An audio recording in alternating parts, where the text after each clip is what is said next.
آج بھی ابھی کنونشن سینٹر میں ایک عظیم الشان کنونشن ہونے جا رہا ہے فلسطین کے حق میں. ہماری تو آنکھیں ترس گئیں کہ پاکستانی کب دیکھیں گے کہ پاکستان کا وزیر اعظم ایک بین الاقوامی پلیٹ فارم پہ کھڑے ہو کے فلسطین کے حق میں اسرائیل کے خلاف ایک برملا ایک دلیرانہ بات کرے. عمران خان صاحب کے بعد پچھلے 2 سال میں کسی وزیر اعظم کو اللہ نے یہ توفیق نہیں دی کہ وہ اپنی نہیں تو صرف قائد اعظم کا ہی وہ موقف پیش کر دے جو مسئلہ فلسطین پہ تھا. اس لیے آپ کو لیڈر چاہیے کہ وہ ملکی مسائل بھی حل کرے اور بین الاقوامی مسائل امہ کو جو مسائل ہیں اس پہ بھی بات کرے. یہ سزا دی جا رہی ہے عمران خان صاحب کو وہ سٹینڈ لینے کی جو انہوں نے امہ پہ اور پاکستان کی بقا اور سلامتی پہ لیا.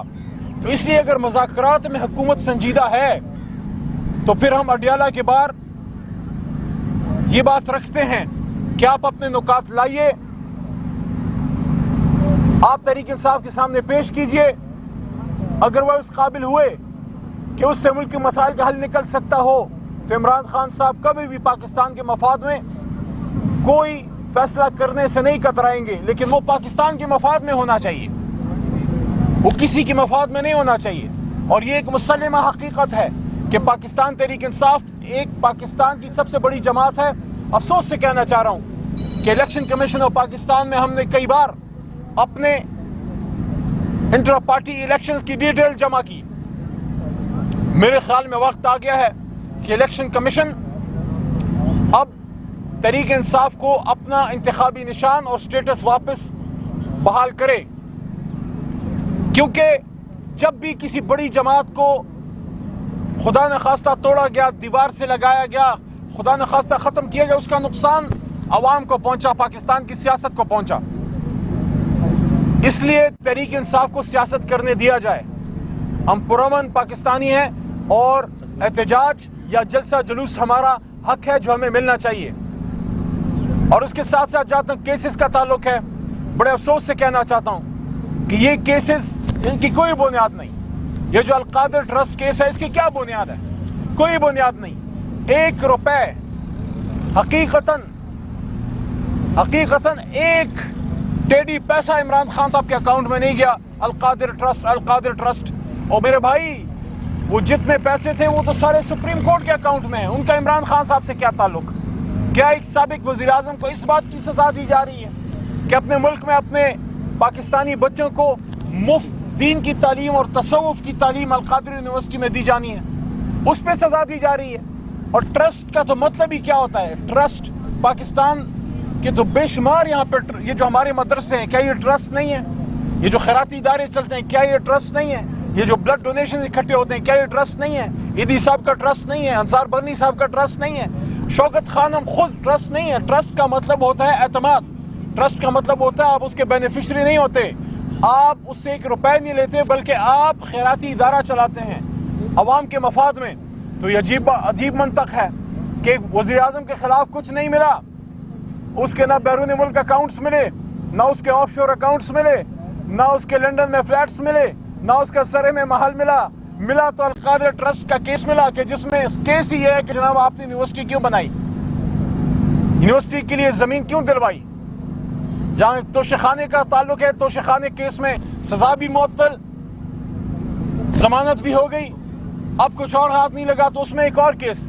ہمارے وکلاء بھائی اس کو سمجھتے ہیں, جو قانون سے شغف رکھتے ہیں ان کو بھی پتا ہے دیر از اے کانسیپٹ ہے کہ ڈبل جیپرڈی. ایک آدمی کو آپ ایک چیز میں 2 بار سزا نہیں دے سکتے. ایک آدمی پہ آپ نے 302 کا پرچہ کاٹا, اس پہ 324 کا کاٹا, اس پہ کوئی اور پرچہ کاٹا, دہشت گردی کا کاٹا, اس جرم میں یا اس نے کیا یا نہیں کیا, لیکن پرچہ ایک ہی کٹ سکتا ہے, 2 بار سزا نہیں دے سکتے. یہ عمران خان صاحب پہ آپ دوبارہ کس چیز کا کیس بنا رہے ہیں؟ اور جہاں تک عدت کا کیس ہے اس کو تو کہتے ہوئے شرم محسوس ہوتی ہے. آج بشرا بی بی موجود تھی, خان صاحب کے ساتھ وہاں آئی بھی تھی, اس کیس میں ملاقات ہوئی ان سے. افسوس ہوا کہ ایک پردہ دار خاتون کو نکاح جیسے ایک مقدس ایشو پہ, ایک سنت نبی صلی اللہ علیہ وسلم پہ جو ہے اور کچھ نہیں ملا تو عدت کا کیس بنا دیا. ہم نے تو 1500 سال میں زنا پہ سزا ملتے دیکھا تھا, نکاح پہ سزا ملتے اسلامی جمہوریہ پاکستان میں پہلی بار دیکھ رہے ہیں. دیکھیں ان چیزوں سے مسائل کا حل نہیں ہے. آج اگر حکومت چاہتی ہے کہ پاکستان کا مسائل کا حل نکلے تو سب سے پہلے مینڈیٹ کی واپسی پہ بات کریں کہ عوام نے جدھر ووٹ کیا ہے ادھر بات جائے، اور اس کے لیے چابی جو ہے وہ جادو کی جو چابی ہے، جو کنجی کی چابی ہے وہ سپریم کورٹ کے پاس ہے۔ ہماری 184(3) 184(3) کی پٹیشن کافی عرصہ ہو گیا سپریم کورٹ میں موجود ہے۔ محترم قاضی فائز عیسیٰ صاحب سے میں ہمیشہ احترام سے نام لیتا ہوں، کیونکہ ہم اس عہدے سے مخاطب ہیں جس پہ قاضی صاحب بیٹھے ہیں، اور وہ ہے پاکستان کے چیف جسٹس کی کرسی۔ ان سے درخواست ہے کہ آپ کے پاس ہماری پٹیشن موجود ہے۔ آخری بات اور بہت اہم کہ قاضی صاحب آپ نے خود یہ الیکشن کروانے میں کلیدی کردار ادا کیا۔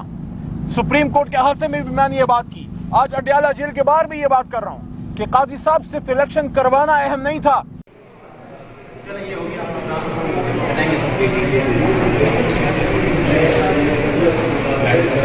زندگی قیمتی ہے اور اس کی حفاظت ہمارا فرض ہے، اور اس فرض کو ہم نبھاتے ہیں ذمہ داری کے ساتھ۔ بیماری سے شفا تک کا سفر اب بنے گا آسان عمیر حبیب میڈیکل کمپلیکس سے۔ آپ کے شہر تلمبہ میں صحت کی تمام سہولیات ایک ہی چھت کے تلے ہوں گی۔ ہمارے ماہر ڈاکٹر اور اعلیٰ کوالیفائڈ سٹاف دنیا کی بہترین ہیلتھ کیئر ٹیکنالوجی کے ساتھ انتہائی صاف ستھرا ماحول، جدید آپریشن تھیٹر، 24 گھنٹے ایمرجنسی اور او پی ڈی کی سہولیات کے ساتھ، فارمیسی اور جدید ترین lab, general surgery, physiotherapy, general medicine, heart specialist, space therapist, gynaecologist, eye department, child specialist, نادار افراد کے لیے خصوصی رعایت۔ سرپرست قاری Riyaz Ahmad Sahu, chairman Haji Ayaz Ahmed Sahu, vice chairman Umair Ahmed Sahu, doctor Syed Shahid Hussain Shah, S D D H O doctor Saeed Nawaz, R M P M B B S B S C doctor Mehroz Khalid Gujjar, M B B S A L S B L S doctor Lare Baksa consultant physiotherapist, doctor Rukhsana Mukhtar consultant speech therapist, madam Samina Rab Nawaz B S nursing, نزد ٹیلی phone exchange Abdul Hakim road تلمبہ۔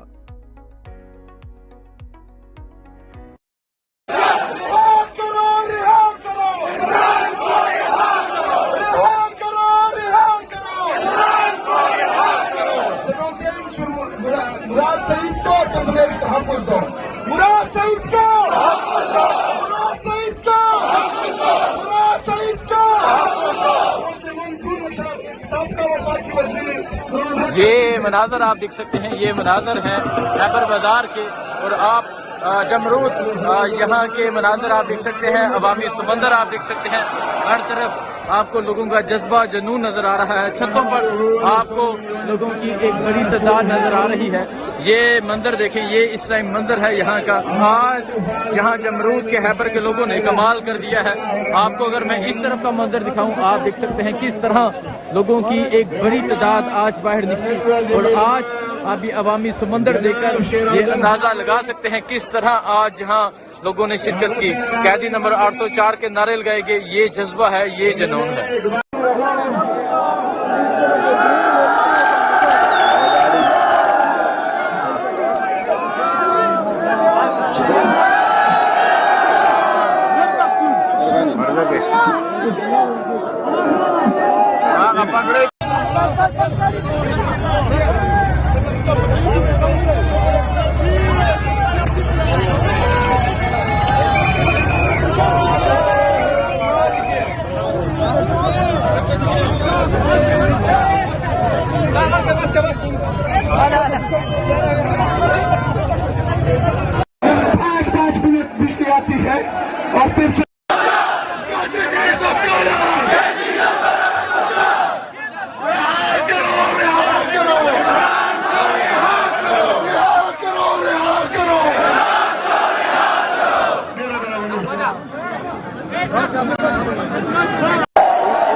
Yo naraho orta ukai.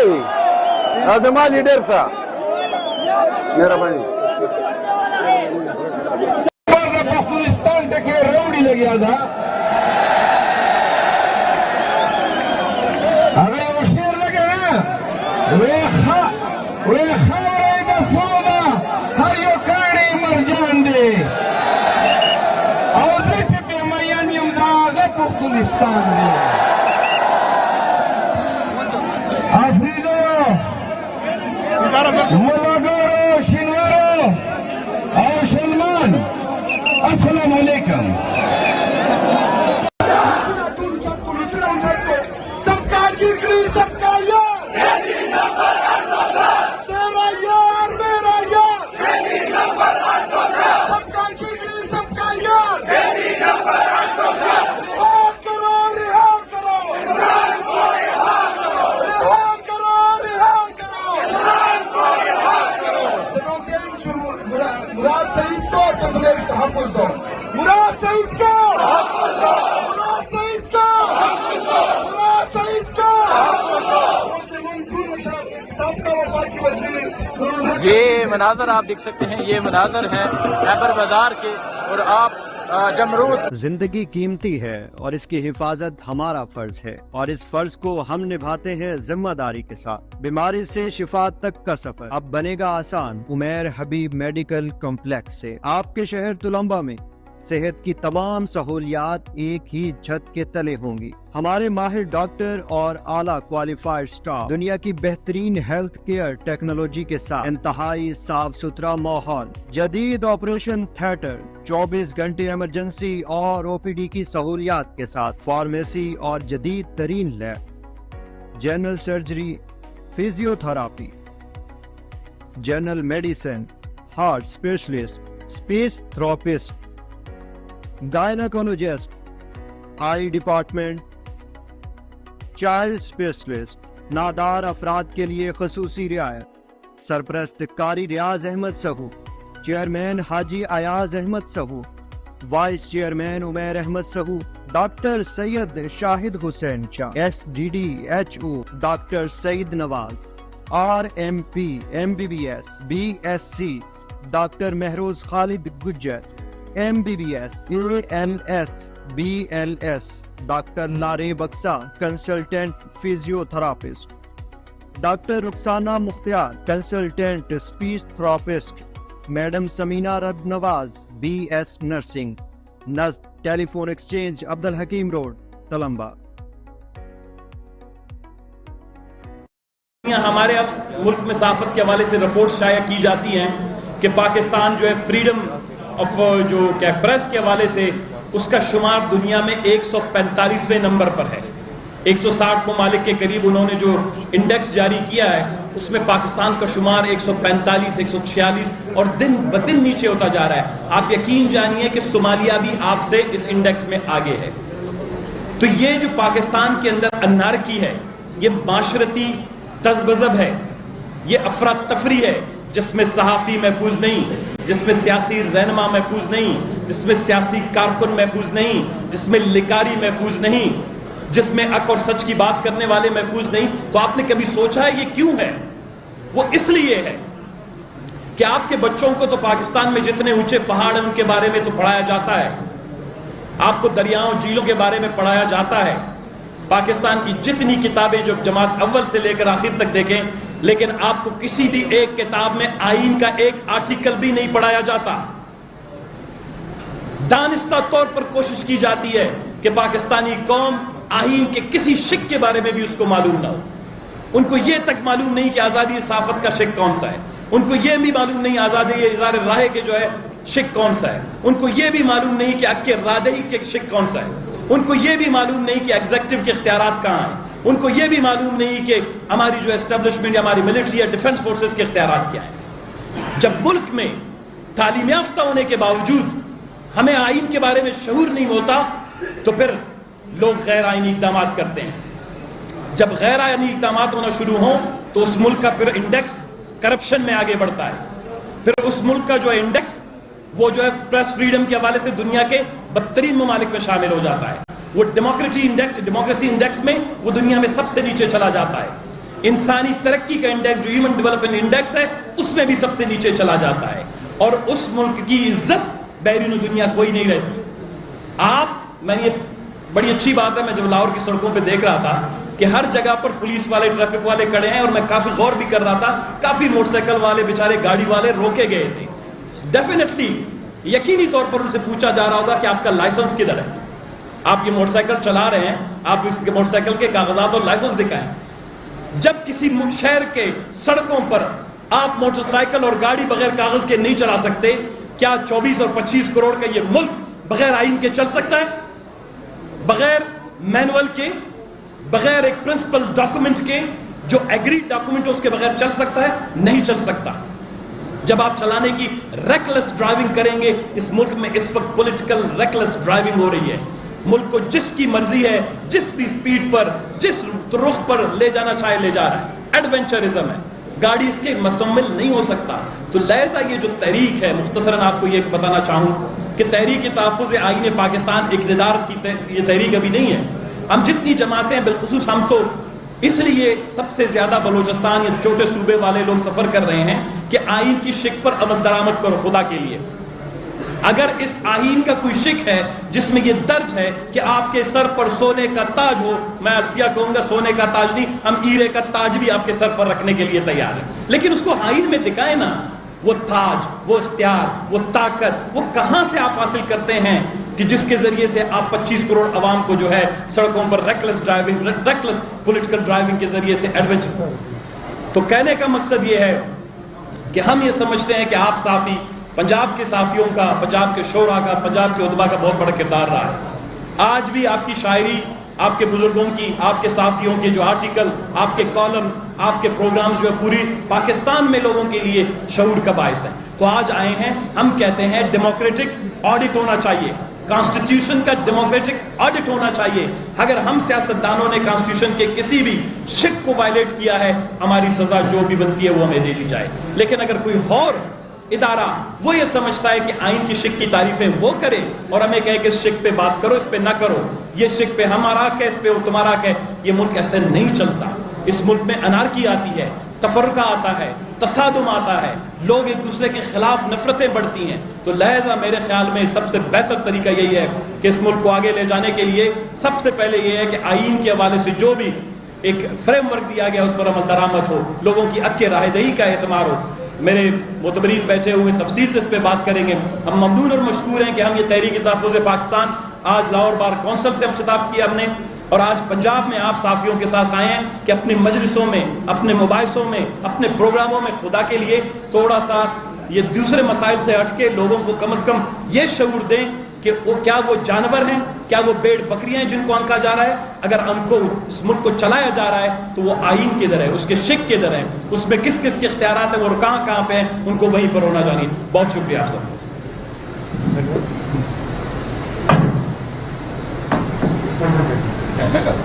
صاحب time mention کر دیں، bulletin ایک گھنٹے کا ہے، آگے ہاں جی سر میں کہہ رہا ہوں بس.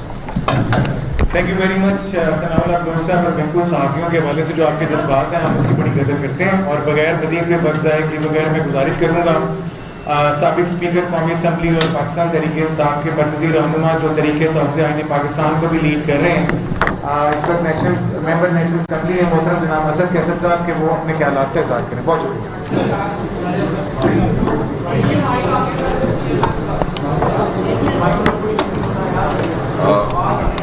بسم اللہ الرحمن الرحیم. سب سے پہلے تو میں لاہور پریس کلب کا بہت شکریہ ادا کرتا ہوں کہ آج آپ نے ہمیں دعوت دی اور ہماری آواز پہنچانے کے لیے جو ہے نا یہ فورم ہمیں مہیا کیا. آج چونکہ عالمی یوم آزادی صحافت ہے اور آج جو رپورٹ بھی شائع ہوئی ہے کہ جو ہمارے صحافی برادری کے ساتھ جس طرح یہاں سلوک ہو رہا ہے غیر قانونی، غیر آئینی، اور جس طرح اس کے ساتھ جبر اور تشدد اور ان کو دبانے کے لیے جو حربیں استعمال ہو رہی ہے وہ رپورٹ میں بالکل واضح ہے. اور خاص کر کے بتایا گیا ہے کہ جو صحافی خصوصاً تحریک انصاف کی سپورٹ کر رہے تھے اس کے حوالے سے جو ہے نا بہت زیادہ उनको तशद्दुद का निशाना बनाया गया, उसके मर्डर किए गए हैं और उनके ख़िलाफ़ उसको दबाने के लिए तमाम हरबे इस्तेमाल की गए हैं। तो आज के दिन हम आपके पास आए हैं और आज हम आपसे ये भी रिक्वेस्ट करते हैं कि ये जद्दोजहद हमारा मुश्तरका जद्दोजहद है। इस जद्दोजहद में हम चाहते हैं कि आज हम अपने आइन के तहफ़्फ़ुज़ के लिए निकले हैं। अब ये सुबह हमारी लाहौर बार एसोसिएशन से बात हुई लाहौर, और अभी जो है ना आपके साथ हमारी डिस्कशन हो रही है, तो हम उम्मीद रखते हैं कि ये जद्दोजहद हम इकट्ठे करेंगे इंशाअल्लाह, हम उम्मीद रखते हैं। दूसरी ये कि मैं शुरू करूँगा जो इस वक्त पंजाब में किसानों का हाल है, जिस तरह किसानों के साथ रवैया रखा गया और जो किसान परेशानी के शिकार हैं, और ये सिर्फ किसान जो इस वक्त रुल रहे हैं, ये इस वक्त इस हुकूमत की बहुत बड़ी नाकामी इसलिए है कि ये उसको पता था कि इन्होंने इजाफी गंदम मंगवाई है। हालांकि इजाफी गंदम मंगवाने के लिए इस वक्त तो पूरी इदारे के पास स्टेटिस्टिक होती है, पूरी, और वो स्टेटिस्टिक पे जो है ना पता होता है कि आइंदा हमारी फसल किस तरह होनी है। ये बम्पर क्रॉप थी इस दफ़ा, लेकिन इसके बावजूद जो है ना इन्होंने यूक्रेन से जो है ना गंदम मंगवा लिया। इसका मतलब ये है कि ये हर सूरत में एक बहुत बड़ा स्कैंडल है, और स्कैंडल के लिए हम मुतालबा करते हैं। नहीं तो हमारे खिलाफ मुकदमात करते हैं, हमारे खिलाफ तो छोटी छोटी मामलात में भी मुकदम करते हैं, केसेस बनाते हैं, तंग करते हैं, और पॉलिटिकल मैन्यूवरिंग के लिए और पॉलिटिकल इंजीनियरिंग के लिए जो है ना इस्तेमाल होता है। मैं मुतालबा करता हूँ कि नैब जो है ना इंक्वायर करें, और ख़ास कर इसमें जो उस वक्त के प्राइम मिनिस्टर अनवर काकड़ और मोहसिन नकवी और जो उस वक्त के मिनिस्टर थे गौहर एजाज, तीनों के ऊपर जो है ना इंक्वायरी होनी चाहिए ताकि कौम के सामने हक़ाइक़ आ जाए। और जो किसानों के लिए ये सूबाई हुकूमत और वफाकी हुकूमत तो ऐलानात कर रही है, लेकिन इसके लिए प्रैक्टिकल इक़दाम करने चाहिए, और किसानों के पास जितना माल पड़ा हुआ है उस किसानों की उस सारा माल उठाया जाए। और जितने किसानों को इन्होंने गिरफ्तार किया है हम मजम्मत भी करते हैं और पूरी उसकी रिहाई का मुतालबा करते हैं। मैं दूसरी बात ये कि इस वक्त जो हमने तहरीक शुरू की है, ये तहरीक सनाउल्लाह बलोच साहब ने भी बात की और अचिक साहब भी एक्सप्लेन करेंगे। मैं सिर्फ इतना कहता हूँ कि इस वक्त पाकिस्तान में कोई आइन नहीं है। अमलन पाकिस्तान में आइन मातब होता है, ये हमारी रिस्पॉन्सिबिलिटी है। हम एक कौम है, कौमें बगैर आइन की नहीं चल सकती। एक सिविल एक वो माशरे जो आज़ाद माशरे होते हैं, वो आज़ाद माशरे तब आज़ाद होते हैं जब वो कानून के मुताबिक चलते हैं। आज हमारे मुल्क में सबसे बड़ा मसला ये है कि इस मुल्क में न कोई कानून है न कोई आइन है, और ख़ासकर इस सूबे में तुम्हें कहूँगा यहाँ तो पुलिस स्टेट है, और पुलिस जिस तरह रुतलेसली जितना जुल्म के साथ जो है ना आवाम के साथ ट्रीट करती है। लेकिन बाउलनगर में जो वाक़या हुआ है, ये शायद ये आवाम का गैर गज़ब था या आवाम की बददुआएं थी जो हमारे साथ जुल्म हुआ, दुनिया के सामने उसकी हैसियत सामने आ गई कि किस तरह वो रसवा हो गए। हमारा मुतालबा है कि इस मुल्क को कानून और आइन के मुताबिक चलाएं। हमारा मुतालबा है कि ये जो आप सब जानते हैं, आप सारे सहाफ़ी हैं, सबको पता है, जो 8 फरवरी का इलेक्शन है, ये इलेक्शन आपके इस लाहौर शहर में ये PTI जीती, पूरे मुल्क में PTI जीती। और जिस तरह यानी एक मैसेज दिया गया कि वोट देने वाले अहम नहीं है बल्कि वोट गिनने वाले अहम है। क्या इस तरह मुल्क चल कर सकता है?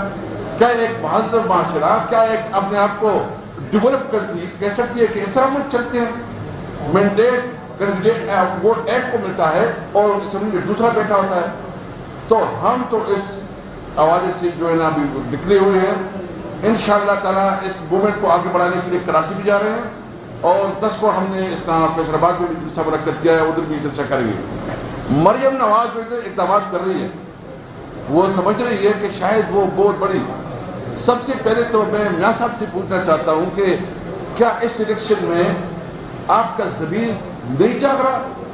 आपके अंदर जो है ना वो जो आप कहते थे कि मैं एक बहुत बड़ा जमहूरियत पसंद हूँ, जमहूरियत के लिए काम करती है, आपकी बेटी इस वक्त जो है ना एक नाजायज हुकूमत चला रही है। اس کے پاس جو مینڈیٹ ہے وہ مینڈیٹ عوام نے نہیں دیا ہے. آپ کا بھائی جو ہے ناجائز طور پر پرائم منسٹر ہے, عوام نے اس کو مینڈیٹ نہیں دیا ہے. جب آپ کو مینڈیٹ نہیں دیا ہے تو آپ عوام کی نمائندگی کیسے کر سکتے ہیں, اس کے مسائل کیسے حل کر سکتے ہیں؟ آپ کے پاس مورل اتھارٹی نہیں ہے. اور اس لیے ہم مطالبہ کرتے ہیں کہ پاکستان تحریک انصاف کا چھینا ہوا مینڈیٹ واپس کیا جائے.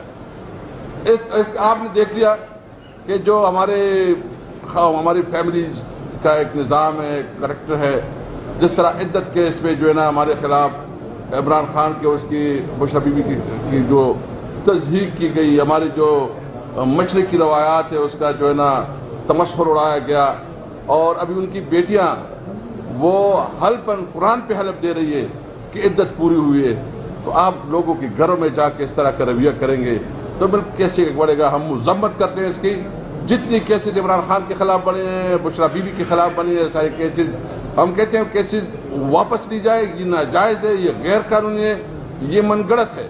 اور جتنی ہماری لیڈرشپ جیلوں میں ہیں, وہ لاہور میں اعجاز چودھری ہے, محمد رشید ہے, یاسمین راشد ہے, صنم جاوید, عالیہ حمزہ, اور جو بھی ہمارے دیگر جو ہمارے جو نیازی صاحب ہے, اعجاز چودھری, یہ سب کا مطالبہ کہ اس کو رہا کیا جائے. اور اگر آپ سمجھتے ہیں کہ 9 مئی کی واقعی کوئی بہت بڑا واقعہ ہوا ہے, ہم تو سمجھتے ہیں کہ اس کو یہ ایک ڈرامہ تھا, اور ڈرامہ اس لیے تھا کہ تحریک انصاف کو جو ہے انڈرمائن کیا جائے, اور اس کو جو ہے اس کی مقبولیت کو ختم کیا جائے, اور اس کے خلاف ایک نیریٹو بنایا جائے. آپ کی 9 مئی کی نیریٹو کو آپ نے جتنا ٹی وی پہ چلایا, جو بھی کیا, 9 مئی کی نیریٹو کو آپ عوام نے 8 فروری کو زمین بوس کر دیا. اس کو آپ کے اس نیریٹو کو لوگوں نے مسترد کر دیا ہے. اس لیے ہمارا مطالبہ ہے کہ تمام جو اس وقت ہمارے جیلوں میں ہمارے سیاسی قیدی ہے, ان کو رہا کیا جائے, اور جو آفیسر اس میں ملوث ہے, جنہوں نے اس ناجائز کام میں غیر قانونی کردار ادا کیا ہے, ان کو سمجھنا چاہیے کہ ان کے خلاف انشاءاللہ قانون کے مطابق ان کو سزا ملے گی انشاءاللہ تعالی.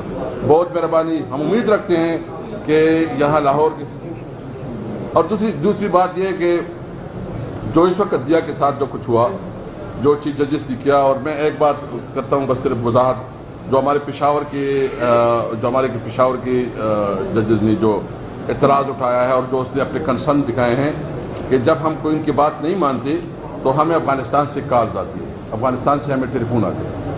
اچھا, آپ جو ہے نا اس کو دبانے کے لیے کون سے ذریعے استعمال کرتے ہیں کہ آپ افغانستان سے طالبان کے نام پہ کال کر کے اس کو دباتے ہیں؟ یہ قابل مذمت ہے. آپ پشاور کی چیف جسٹس کو, جو کہ ایک بہت بہادر چیف جسٹس تھا, جس نے میرٹ کے مطابق فیصلے کی, آپ کے دباؤ میں نہیں آیا, آپ نے اس کو جو ہے نا اس کو سپریم کورٹ میں اس کو موقع ہی نہیں دیا. اور یہ قاضی پائزی صاحب کی رسپانسبلٹی ہے کہ آپ کیوں اس طرح اپنے آپ کو متنازع بنا رہے ہیں, کہ آپ جو ہے نا جس طرح اس کا حق تھا, آپ کے پاس پوسٹ بھی اویلیبل تھی, پھر بھی موقع نہیں دیا گیا. اور یہ خیبر پختونخوا کا صرف یہ مسئلہ نہیں ہے, آپ نے سینٹ کی نمائندگی اسی چینی ہے. آپ سینٹ میں جو اس کی حق تھا, جو اس کی نمائندگی تھی, اس کے بغیر آپ نے الیکشن کروایا اپنے چیئرمین. کیا یہ فیڈریشن ہے؟ سینٹ کا تو مقصد یہ ہے کہ وہ تمام صوبوں کی اکائی ہے اور تمام صوبوں کی نمائندگی ہوتی ہے, اور فیڈریشن کی مضبوطی کے لیے کیا گیا تھا. خیبر پختونخوا جو سینٹ محروم ہے, اور اس کے ساتھ افغانستان کے ساتھ جو اس وقت اس بارڈر پہ جو کچھ ہو رہا ہے, جو وہاں ایک جنگ کا ماحول بنایا جا رہا ہے, اور ایک نئی جنگ کی تیاری ہو رہی ہے.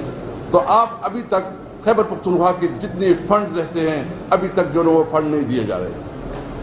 ہماری صوبائی حکومت کو اپنے جو ہم چاہتے ہیں کہ وہ آفیسر آئے, وہ آفیسر نہیں دے رہے, فنڈ نہیں دے رہے. ہمارے چیف جسٹس کو آپ جو ہے نا سپریم کورٹ کو موقع نہیں دے رہے.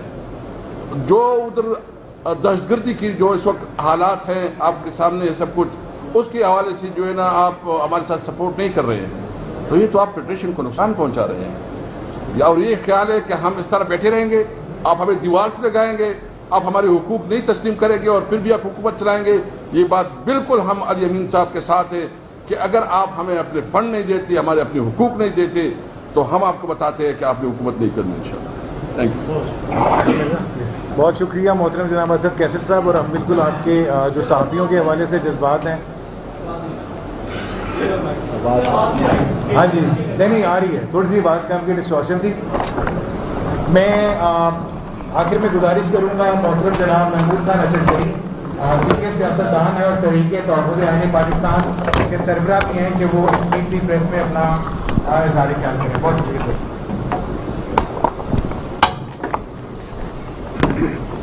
اعوذ باللہ من الشیطان الرجیم. بسم اللہ الرحمن الرحیم. میں اپنے اتحاد کی طرف سے، اپنے دوستوں کی طرف سے، اپنی پارٹیوں کی طرف سے آپ کا انتہائی مشکور ہوں کہ آپ نے ہمیں یہاں پریس کلب میں آنے کی دعوت دی اور پھر بڑی تعداد میں ہمارے پریس کے بہت سارے دوست یہاں آئے، ہمیں عزت بخشی. خدا آپ کو عزت دے. لاہور کے لوگ ویسے بھی مشہور ہیں زندگی لاہور. اب ان کو یہ بتانا کہ کیا ہوا ہے، کیا نہیں ہوا ہے، کیا کرنا ہے، یہ وقت ضائع کرنے والی بات ہوگی. پاکستان میں جتنے بھی الائنسز بنے ہیں پارٹیوں کے، وہ اکثر اس بنیاد پہ بنتے تھے کہ فلانی رجیم کو گرانا ہے، فلانی حکومت کو خراب کرنا ہے، فلانے کی کا فلانے کو بچانا ہے. میرے خیال میں یہ واحد محاذ ہے جو اس بنیاد پہ بنا ہے کہ یہاں آئین کی بالادستی قائم کرنی ہے. آئین کی بالادستی، آپ سب تعلیم یافتہ لوگ ہیں، آپ پڑھے لکھے لوگ ہیں. آئین ایک کاغذ کا ٹکڑا نہیں ہوتا. آئین رہنے والے انسانوں کے درمیان ایک سماجی معاہدہ ہوتا ہے. کوئی ملک بغیر کسی معاہدے کے نہیں چلتا. ملک کے لوگ بیٹھتے ہیں، ایک قسم کے لوگ ہوں یا بہت سارے زبانیں بولنے والے لوگ ہوں یا بہت ساری عقیدے والے لوگ ہوں، تو بیٹھ کے ان مشکلات کو یا ان کمزوریوں کو دیکھتے ہوئے ایک معاہدہ کرتے ہیں. ابھی یہ آدمی جو میرے ساتھ بیٹھا ہے یہ میری مادری زبان نہیں سمجھتا. یہ جو میرے ساتھ بیٹھا ہوا ہے میں اس کی مادری زبان نہیں سمجھتا. لیکن ہمیں اس آئین نے پرویا ایک دوسرے سے زنجیر کی کڑیوں کی طرح ہمیں باندھا ہوا ہے. اس میں واضح طور پہ اعلان ہے کہ آئین کی بالادستی ہوگی. ون مین ون ووٹ کی بنیاد پہ جو پارلیمان منتخب ہوگی وہ طاقت کا سرچشمہ ہوگی. وہاں منتخب لوگ بیٹھ کے چھوٹے مسائل سے لے کر انٹرنیشنل مسائل تک بحث کریں گے اور تمام ملک کی داخلی اور خارجہ پالیسیاں وہاں سے اوریجنیٹ ہوں گی. ہر ادارہ کوئی ملک یعنی ہمیں ایسا پروپیگنڈا کیا جا رہا ہے کہ یہ سب باغی لوگ ہیں، یہ فوج کے مخالف ہیں، یہ ایجنسیوں کے مخالف ہیں، خدا نخواستہ ہے پاکستان کے غدار. ہم جاہل صحیح، ان پڑھ صحیح، لیکن اتنے پاگل ہم نہیں ہیں کہ ہم یہ کہیں کہ پاکستان کے پاس ایک مضبوط فوج نہ ہو. ہم یہ کہیں کہ ہمارے پاس سویلین اور ملٹری کی جاسوسی ایجنسیاں نہ ہوں. جاسوسی ایجنسیاں ملٹری کی یا سول کی یہ حکمرانوں کے کان اور آنکھیں ہوتی ہیں. وہ حالات اکٹھی کرتی ہیں پھر اپنی حکمرانوں کے سامنے رکھتی ہیں. ہماری خواہش ہے کہ ہماری فوج خدا کرے پاکستان کی بہترین پروفیشنل فوج بن جائے. اس کی جتنی بھی ضروریات ہوں گی ہم بہت تکلیف اٹھائیں گے، لیکن ان سامانوں ان چیزوں میں انہیں ہم مایوس نہیں کریں گے جو آلات حرب ہیں، جو جنگی ضروریات ہیں، جہاز ہو، فلانا ہو فلانا ہو. ہماری یہ بھی خواہش ہے کہ ہماری ایجنسیاں اور ہیں بھی کمپٹنٹ، ایسی کمپٹنٹ ہوں کہ بالکل CIA بھی اس سے پیچھے رہ جائے. لیکن ہماری صرف ایک بات ہے کہ جس طرح دنیا کی افواج ایک آئین کے تحت ملک میں رہتی ہیں، آپ اس ملک پہ یہ احسان کریں کہ اس آئین میں جو آپ کا رول ہے اس رول میں رہیں. لیکن ایسا نہیں ہے. ہمارے افواج کا سپاہی سے لے کر جرنیل تک جو حلف اٹھاتا ہے اس کا آخری فکرہ یہ ہے کہ میں سیاست میں مداخلت نہیں کروں گا. ابھی یہ کتنا بڑا سچ ہے یا کتنا بڑا پتہ نہیں کیا بلا ہے کہ دنیا میں ہم یہ راہ چلتے ہوئے فقیروں سے پوچھو وہ بھی کہیں گے یہ بات ٹھیک نہیں ہے. سیاست بدقسمتی سے اب ایٹامک ملک پاکستان 25 کروڑ انسانوں کا ملک, دنیا جہان کے وسائل سے پر ملک, بھیک منگا اور تمام دنیا میں بالکل آئسولیٹڈ, کوئی دوست ہمارا نہیں ہے, کوئی ہمیں دوست نہیں سمجھتا. ان حالات میں ہر پاکستانی چاہے وہ جس پارٹی کا ہے, جو بھی پروفیشن کرتا ہے, جس کو اس ملک سے محبت ہے, جس کو اس ملک کے بچانے سے محبت ہے, جس کو دل میں یہ خواہش ہے کہ واقعی پاکستان ایشین ٹائیگر بنے, ہمیں کسی کو بھی اب گھر بیٹھنے کا ہمارے پاس ٹائم ہے نہ بیٹھ سکتے ہیں. پاکستان جن مشکلات سے دو چار ہے, اب جرنلسٹ سے آپ جانتے ہیں, ان مشکلات کا علاج ہماری مشترکہ وزڈم سے نکلے گا. پاکستان کے تمام محبوتر لوگوں کی مشترکہ وزڈم, مشترکہ عقل ملا کے ہم نے اس ملک کو بچانا ہے اور ہم اس ملک کو بچا سکتے ہیں.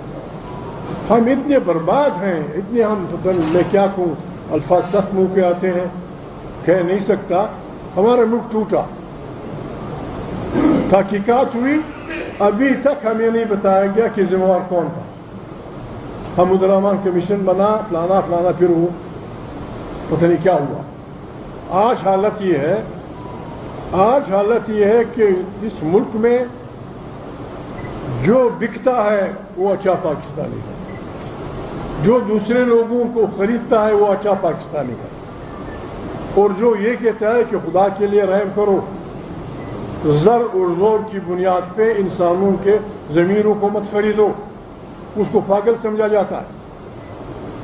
واحد ملک ہے, معافی چاہتا ہوں آج میں ذرا, لاہور ہے, لاہور کی اپنی فضا ہوتی ہے, ان کا اپنا وہ ہوتا ہے.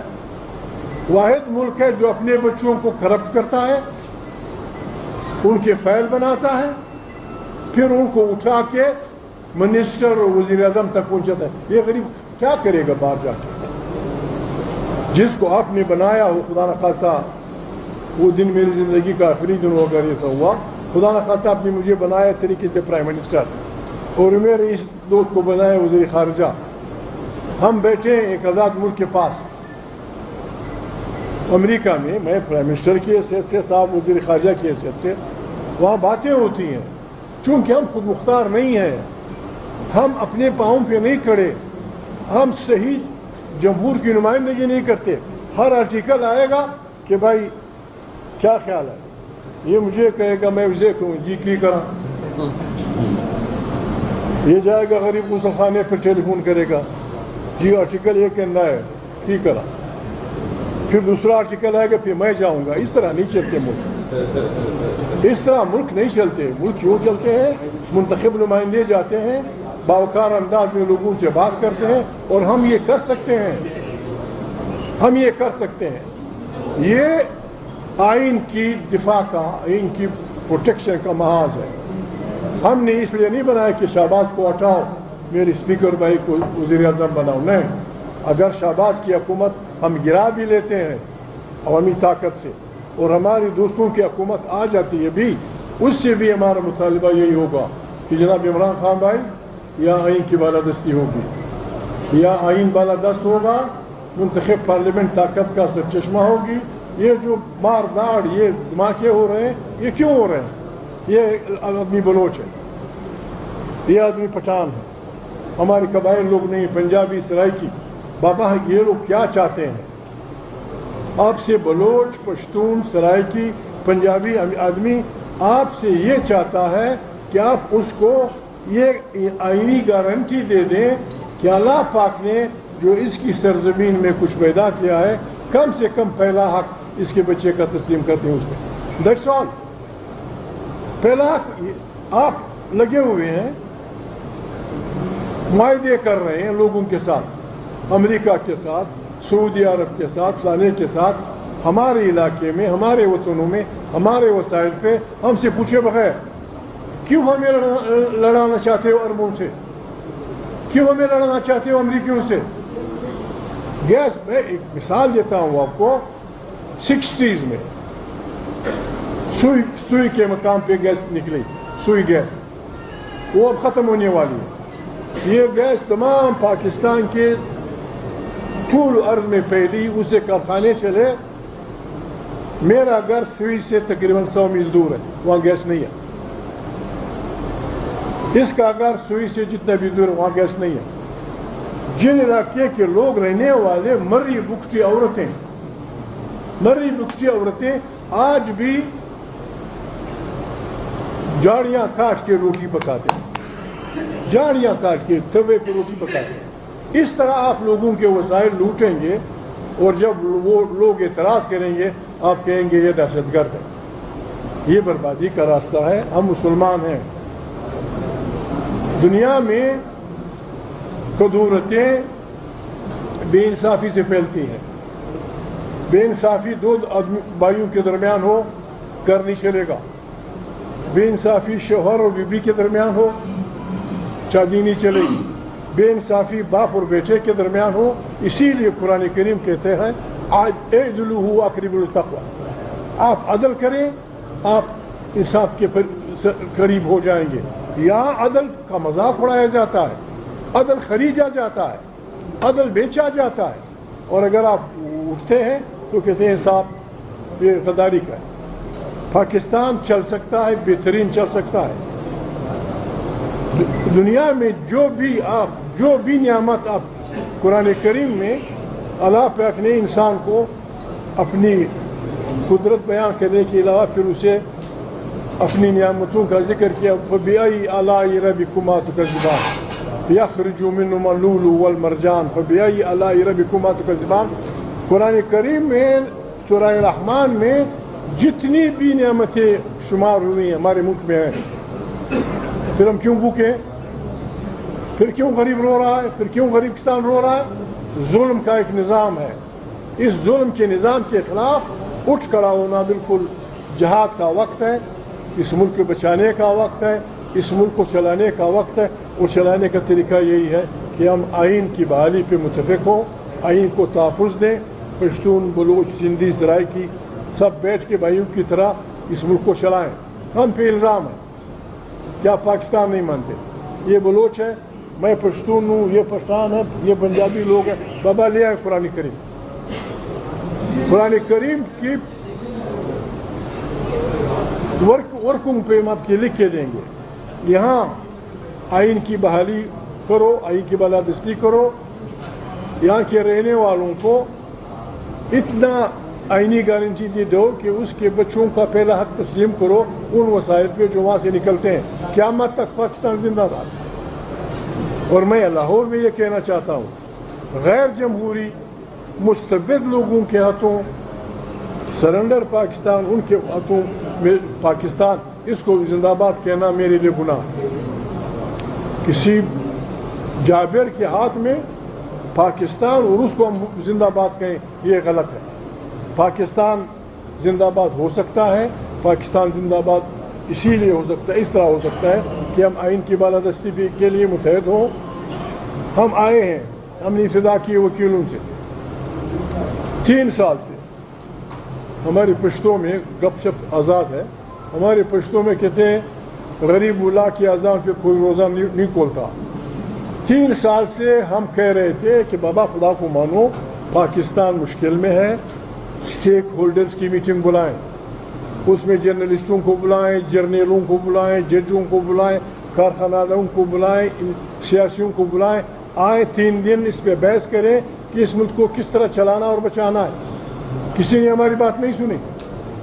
अब मामला हद से बढ़ चुका है।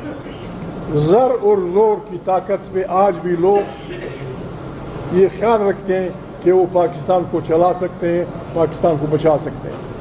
बदकिस्मती ये है, मैंने वकीलों की महफिल में भी कहा था, हालात तबारक व तआला कुछ कहता है, हमारे बदबख्त इक़्तिदार वाले कुछ कहते हैं। हमारे इक़्तिदार वालों की तरफ से सच पे पाबंदी है। उधर अल्लाह का हुक्म है कि लानतुल्लाहि अलल काज़िबीन। अब हम क्या करें? सच बोलने पे अल्लाह ने पाबंदी लगाई है, झूठ पे उसने पाबंदी लगाई है। हमने फैसला करना है। वो अल्लाह पाक कहते हैं मुझसे डरो, मुझसे डरो, किसी और है नहीं, हम उनसे डरते हैं। सच क्या है? सच ये है कि ये इलेक्शन तहरीक इंसाफ जीत चुकी है।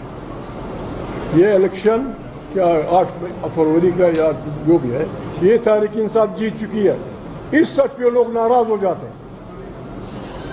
वो जीत चुकी है और पाकिस्तान की बेहतरी इसी में है कि हम बैठ के, और ये काम हो सकता है, सियासी लोग बैठ के इस चोरी का इलाज निकाल सकते हैं। ये ज़र ज़ोर और बदमाशी की बुनियाद पे इसका इलाज निकाल सकते हैं। फिर इंशाल्लाह हम आगे बढ़ेंगे। हमने ये तारीख शुरू की है, ना हम किसी को गाली देंगे, ना हम किसी को गाली गलूज, ना हम किसी को बुरा भला कहेंगे। हमने ये तारीख चलाई है, इसमें वो कला से और जर्नलिस्टों से हमारी ख्वाहिश होगी कि हमारी रहनुमाई करें, हमारे साथ अपनी अक्ल इसमें शामिल करें, ताकि हम इज्तिमाई दानिश से पाकिस्तान को उन खतरनाक हालात से बचा सकें जिसकी तरफ ये लोग उन्हें ले जा रहे हैं। हमसे लोग नाराज इसलिए भी हैं, हम कहते हैं ये हम कहते हैं कि खुदा के लिए किसी भी महकमे में कोई भी इंसान इंडिस्पेंसेबल नहीं है। किसी भी महकमे में, चाहे सिविलियन हो, चाहे मिलिट्री का हो, चाहे जिस बला का हो, जो आदमी 25 साल सर्विस पूरी कर ले या 60 साल की उम्र पर पहुंच जाए, उसको एक्सटेंशन मत दो। ये एक्सटेंशन बर्बादी का रास्ता है। ये लोगों के, बहुत से लोगों के हकूक की खाने वाली बात होती है। इस पे लोग हमसे नाराज होते हैं। हमारे हुक्मरान अपनी बादशाही बचाने के लिए फलाने जर्नल को 3 साल, फलाने को ये साल, फलाने ये पाकिस्तान की बर्बादी का रास्ता है। This must be stop, this must be stop. हम आए हैं आपके पास, आपने हमें बुलाया है, हम आपसे सिर्फ ये रिक्वेस्ट करने आए हैं कि हम हमारे साथ मशवरा करें।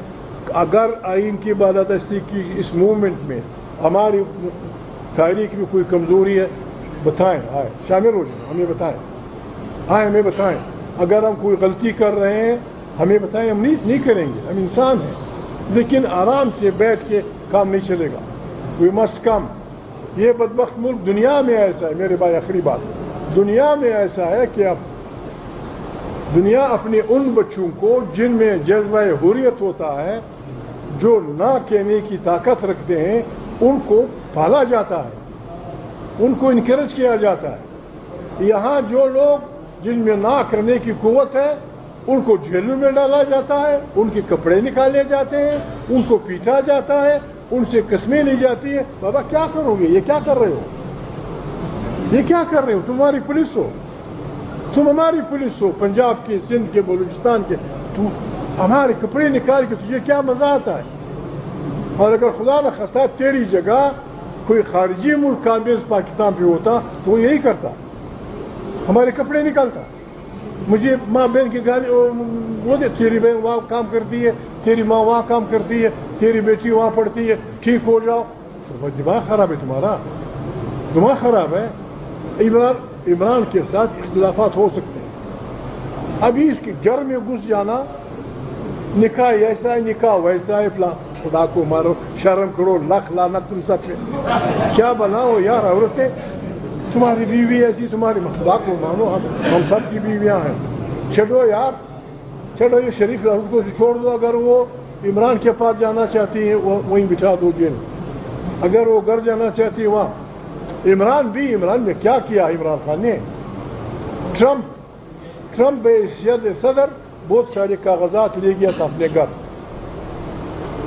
वहाँ लोगों ने पकड़ भी लिए, वहाँ की पुलिस ने, उसने लोगों को चढ़ाया व्हाइट हाउस में, कुछ लोग मरे भी थे, लेकिन ट्रम्प को गिरफ्तार नहीं किया गया। वो आज भी आता है। बाबा इमरान खान कहाँ भागेगा? उसने कोई कत्ल किया है, कोई डाका चला है, जो भी किया है काबिल बेल वो है। अगर उसके केस अभी विड्रा नहीं कर सकते हो, कम से कम जमानत पे छोड़ दो उसको, आएगा और उसने आप उसका केस ओपन अदालत में क्यों नहीं चलाते? ओपन अदालत में चलाएं, कोई सुनने आएगा, कोई देखने आएगा। वो ये तमाशा ज़्यादा देर नहीं चलेगा। हम निकले हैं इस जहाज में, हमारा साथ दें। हम गड़बड़ नहीं करना चाहते, लेकिन अगर मजबूर हुए हमने अपने अवाम को बिल्कुल इस तरह मुनज़्ज़म करना है जिस तरह इलेक्शन में इमरान के वोटर्स ने सारा सिस्टम उलट पलट दिया। हमने सड़कों पर निकलना है और इस मुल्क को बचाना है। इसमें हम आपके पास आए हैं, हमारा साथ दें। Thank you very much. बहुत शुक्रिया महमूद खान अजीज साहब। और बिल्कुल लाहौर प्रेस क्लब का मादी गवाह है कि हमेशा जितनी भी जमहूरियत की बालादस्ती की मूवमेंट यहाँ से शुरू हुई उसने हमेशा एक कामयाबी हासिल की और तमाम साथियों ने भी आइन की बहाली की कसम ले रखी है और इसमें हम बिल्कुल आइन से ऊपर किसी को भी नहीं समझते। मैं हाउस को ओपन कर रहा हूँ। गुजारिश मेरी सबके आगे वही है कि 1 बाय 1 हम एक क्वेश्चन इधर से और एक क्वेश्चन इधर से लेंगे। ख्वाजा साहब आप लेकिन प्लीज प्रिसाइज रखिएगा ताकि हमारे पास टाइम कम है। जी, किससे पूछना चाहेंगे बता दें।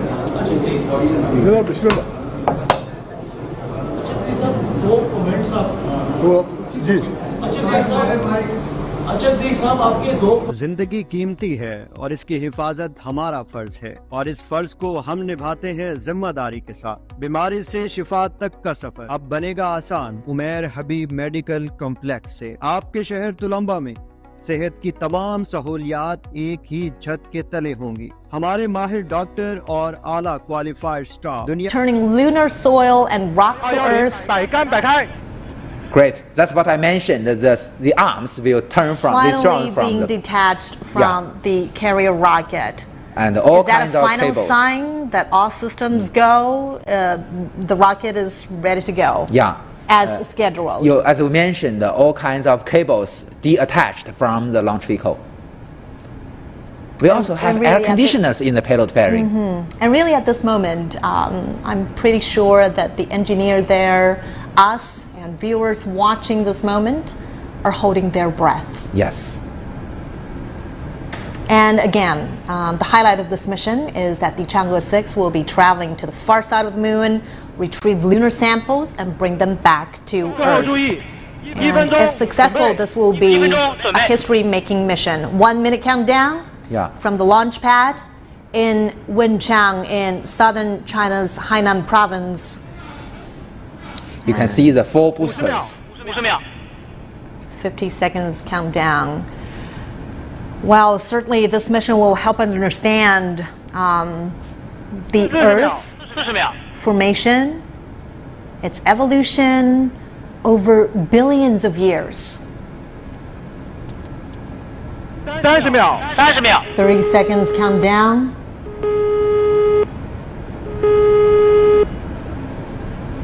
The onboard computer is now in charge of everything. चांद है आसमां पर। जिंदगी कीमती है और इसकी हिफाजत हमारा फर्ज है और इस फर्ज को हम निभाते हैं जिम्मेदारी के साथ। बीमारी से शिफा तक का सफर अब बनेगा आसान उमैर हबीब मेडिकल कॉम्प्लेक्स से। आपके शहर तुलंबा में सेहत की तमाम सहूलियात एक ही छत के तले होंगी। हमारे माहिर डॉक्टर और आला क्वालिफाइड स्टाफ दुनिया की बेहतरीन हेल्थ केयर टेक्नोलॉजी के साथ इंतहाई साफ सुथरा माहौल, जदीद ऑपरेशन थिएटर, 24 घंटे इमरजेंसी और ओपीडी की सहूलियात के साथ फार्मेसी और जदीद तरीन lab, general surgery, physiotherapy, general medicine, heart specialist, space therapist, gynaecologist. Blasts off. Final 10 seconds countdown. 3, 2, 1. Ignition.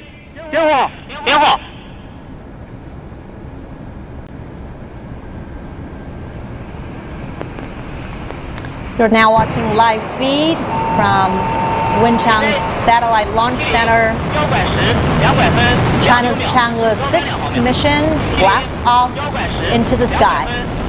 It's all systems go, Professor Yang. So magnificent. And now the tower is clear.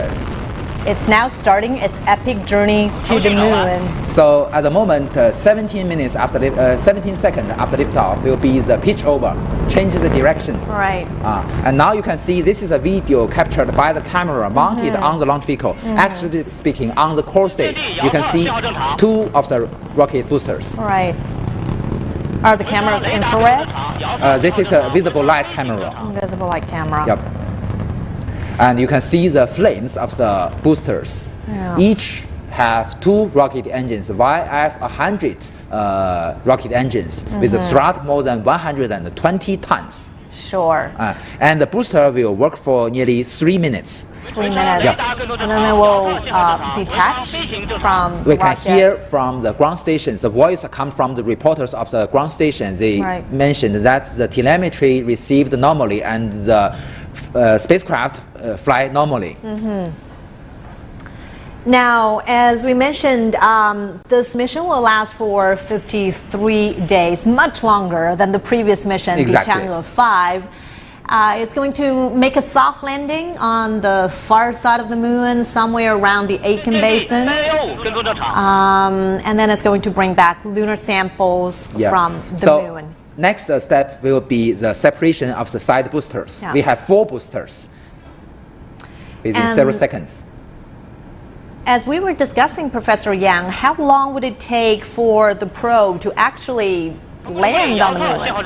Well, the powered descent only lasts for several minutes, less than 10 minutes. But they will wait for this moment on the circumlunar orbit for several days. Yeah. So that depends on the design of the whole mission profile. Next, we will be seeing the separation of the booster soon. Now, even the launch moment was successful. We couldn't say that this entire mission is a success because every step of the way will be pivotal for the entire mission. There's complicated procedures involved, and we're going to bring you all the details in our live coverage. What will be the moment that marks the success of the launch phase of this mission? Yes. Which part? The separation of the probe with the end stage of the launch vehicle, and also that's the unfolding of the solar panels. Solar panels. Okay, great, beautiful. Boosters. Yes, all the 4 side boosters separated normally. Applause from the control center. And that's certainly another step forward. Yes. So the rocket will continue to work several minutes. So and the next critical step will be the separation of the payload fairing. Right. Because that it's in the ascending phase and its altitude is go higher and higher. So at a certain moment, we do not need the payload fairing to protect the probe. Right. We are now a little over 4 minutes into this mission, and it looks like so far so good. So now it's a flying of the first stage. So as I mentioned, the first stage have 2 rocket engines with liquid hydrogen and liquid oxygen as a propellant. Sure. And each of the... Okay, this is a 3D animation. 3D animation and back this to is a the video cameras from installed. the camera. Yeah. Right. And you can see this is now today. At this moment, we can see the fuselage of the first stage. And as I mentioned, we have 2 rocket engines on the first stage of the YF-77 rocket engine. Each have a thrust more than 50 tons. And we just heard a voice. That's the ground station, the radar tracking the spacecraft very normally. And approximately how high is it? How far away is it now from Earth?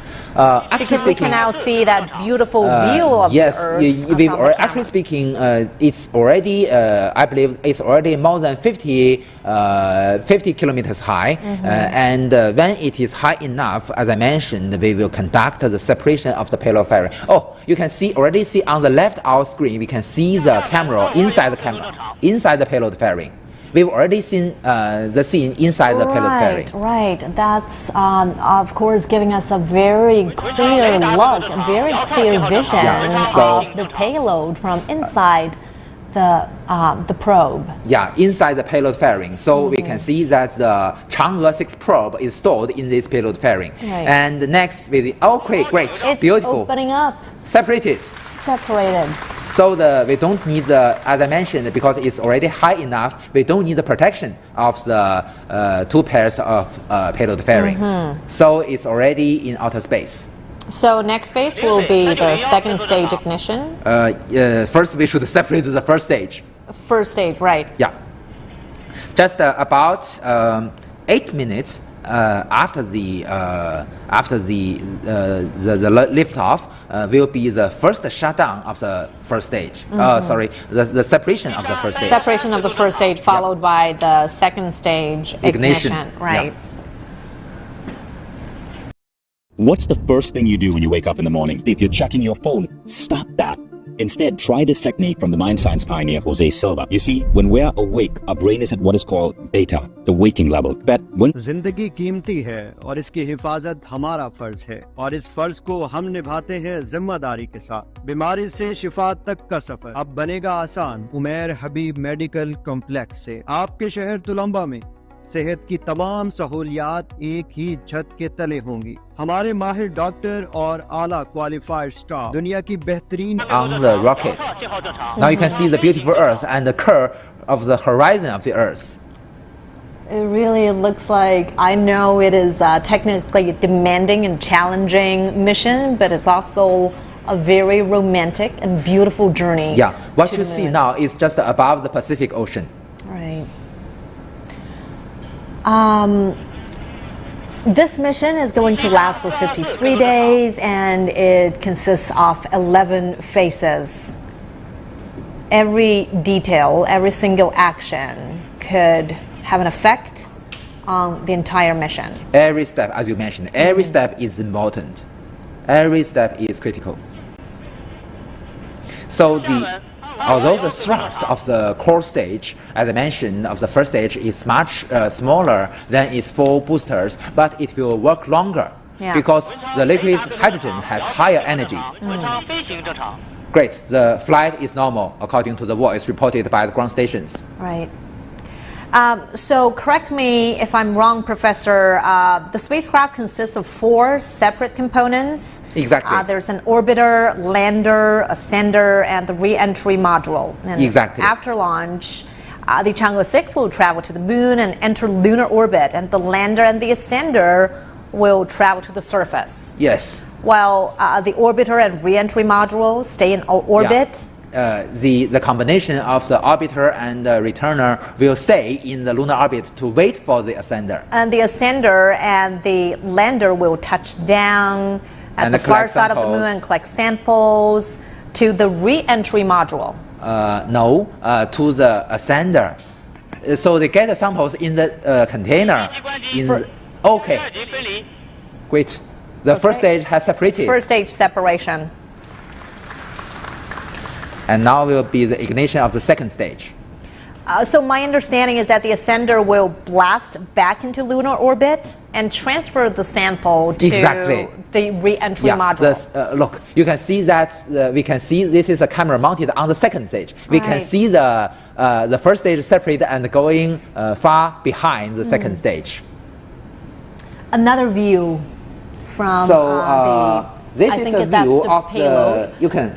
We can see that there is also a camera mounted near the rocket engines, so we can see the working of the rocket engines. So on the right of the screen, we can see the video camera mounted on the rear part of our second stage. So we can monitor the working of the rocket engines. This rocket engine is called YF-75D. So it is also use liquid hydrogen and liquid oxygen as the propellant. It will work much longer, although the thrust is much smaller than the first stage. But it is very unique because it will ignite twice. So with the first ignition, it will burn several minutes. So at the moment, about more than 10 minutes after launch, it will shut down first. Yeah. So at this moment, it will enter what we call the parking orbit. And it will slide in this, float in this parking orbit for about 10 minutes, which causes coast phase. And once it enters orbit, well, before it touches down on the moon and after it goes into orbit, one very important step is to slow down the probe. Yes. Just to make sure it makes a soft landing exactly. on the moon. So you know that there are two steps. The first is what we call the lunar orbit insertion, which means that we slow down the vehicle from the translunar orbit to the circumlunar orbit. And then we, with what I mentioned, as you mentioned, the combination of the lander and ascender, with the combination of these two spacecraft, we use the propulsion system to slow down the vehicle from about 1700 meters per second to 0. Also, the altitude from about 100 kilometers to 0 within only 10 minutes. So this is also another critical step. Fascinating. And another highlight of the mission is that there's this relay satellite. Yes, the Magpie Bridge 2. 鹊桥 2 in Mandarin and Magpie Bridge 2 in English. So simply put, there is no direct line of sight from the Earth to the far side of the moon. Absolutely. And that's why we need that relay satellite to learn more about what's going on there and also receive data. Well, you know, as you mentioned, the Magpie Bridge 2 or the 鹊桥 2 data relay satellite. But I should emphasize that 鹊桥 2 is an extremely important part for our sample return mission from the far side of the moon. We cannot see the our probe, the lander on the lunar surface with our ground stations. And not only, you know, that this time the 鹊桥 2 or the Magpie Bridge 2 not only acts as a bridge to conduct the communication, but also it is very important for us to measure the precise position and velocity of the lander, the coordinate of the landing point, and also during the ascending phase of the ascender. You know that the basic requirement for rendezvous and docking is that we must ensure the ascender entered an orbit with the same orbital plane of the orbiter. Sure. So that's really important. So does the Magpie Bridge providing data or visual images from the far side? Okay, we can see, we hear the voice of the ground commander that the second stage has already shut down for the first time. Now the whole combination of the rocket and our probe has entered the coast phase. So it will last about 10 more minutes. 10 more minutes. You know that for any probe to the moon, we must have or conduct the translunar orbit insertion near the equator. But you know, although you know that Hainan province is the most southern province of China, but still it's not located on the equator. So that is reason why we need a coast phase. So when the first shutdown of the second stage completed, we will have a coast phase about 10 more minutes, and then we ignite again near the equator, and then it will be the translunar orbit insertion. We can just wait. So again, the Magpie Bridge 2, does it provide data or visual images of how the probe is there retrieving samples from the Aitken Basin? Actually speaking, the camera mounted on the lander will monitor the whole sampling procedure. And then the signals of these videos will transfer first to our Magpie Bridge 2 data relay satellite, and then forward it to the Earth. Is there a time delay, I would imagine? The time delay is only 1 more second. You can a little more than a second. Yeah, because you know that it's too far from the Earth. The distance is more than 380,000 kilometers away. What if the command center gives some orders to the probe? Does the Magpie Bridge 2 also do the job? Exactly. So we cannot directly send the command to the probe, to the lander directly. We can only first send the command to the Magpie Bridge 2 and then forward that to the lander. So now we can still, you know, that at this moment we still have the communication with the spacecraft with the help of our Tianlian data relay satellite. So you can see we can still send the video captured by the camera mounted on the second stage. Yeah. So this is a 3D animation, but it is based on the real data we get from the parameters measured by the sensors on board our spacecraft. So it's just fly above the Pacific Ocean. Right. So when it reaches the equator, it will ignite again. Yeah. Before we get to the technical details of this mission, Professor Yang, let's talk about the different types of landing or different types of lunar exploration. Yep. Because there are the flybys, there's the hard landings, and then there's the soft landing. I remember there's one more type. Which part is the most technically challenging? Absolutely, the sample return will be the most challenging one, like this one. You know that, as we discussed before, China has already conducted 3 phases of the lunar exploration program in 3 very simple Chinese words: 绕, 落, 回. Right. 绕 means orbiting in English, and you know that we conducted this by the Chang'e 1 probe and the Chang'e 2, and 落 means landing. Landing conducted by the Chang'e 3 and the Chang'e 4, and 回 means sample return. So we conducted with Chang'e 5. So you see, for each one step, we also need to do the things on the previous step. For instance, if you want to conduct a landing, you must have the orbiting. And for the sample return, you must first have the orbiting and then the landing. Yeah, it's always a follow-up mission of the previous one. So we master the key technologies one by one. So China's lunar exploration mission, what is the final aim of this entire mission? Well, you know that today we are already in the 4th phase of our lunar exploration program. So for this program, we will set up or build a permanent base on the lunar surface called the International Lunar Station. So it is an international cooperation with other countries. So today already have many countries involved in this program. And you know that in the 4th phase of our lunar exploration, we only have the Chang'e 7 and the Chang'e 8 probes landed in the South Pole regions of the Moon. So they will form the most essential or the basic configuration of our research station. So we can see that in the commanding or flight control hall of the Wenchang Space Launch Site, we can see the time of the total flight duration. Exactly. So this time, we also can see from this 3D animation, which is driven by the real data, we can see the real attitude and also the position of our combination of the Chang'e 6 probe and the second stage of the Long March 5. Yeah, and of course these scientific data are crucial for ground control command to monitor the status of this spacecraft. So as I mentioned, the spacecraft need to fly from Wenchang Space Launch Center, spacecraft launch site to the equator. So it do need several minutes. Sure. So again, our plan to build a lunar research base. Exactly. Would it be on the far side of the moon?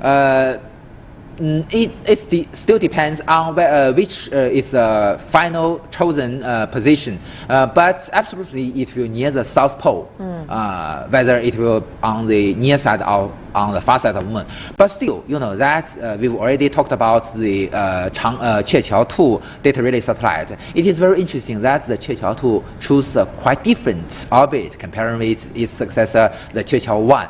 So you know that the Qiuqiao 1 located in what we call the halo orbit, very close to the what we call the Earth-Moon L2 point, which is far from the Moon, about actually speaking about 70,000 kilometers above the Moon. But this time we choose a high elliptical orbit circle around the Moon for this Qiuqiao 2, because with this design, the orbit will be much closer to the lander, so it can get more high-rate communication for its lander. And again, this is the time. This is the time of the flight duration. Yes. So the next critical step will be the reignition of the second stage. Reignition of the second stage. Also named as the translunar orbit insertion. So at this moment, the combination of the spacecraft are in what we call a parking orbit. Parking orbit. Parking orbit. So the altitude of this orbit is usually only about 170 kilometers to about 200 kilometers in altitude. So it's not very high from the Earth, but still it is outside the atmosphere. So it is possible we fly in this orbit in a very short period, for instance, this time in about 10 minutes, to fly to the equator.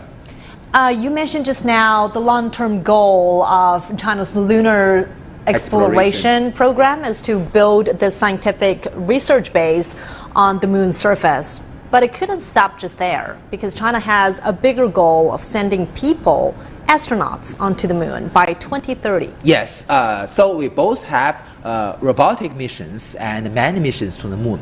So each mission are very important and very necessary for us. For the robotic missions, you have more choices because the budget is much lower than the manned missions. For instance, for lunar probe or sending return mission, we only use the Long March 5 mission, Long March 5 probe, Long March 5 rocket, which can send about more than 8 tons to payload to the moon. But for manned mission, we at least need the capability more than 40 tons. You can see how the difference is.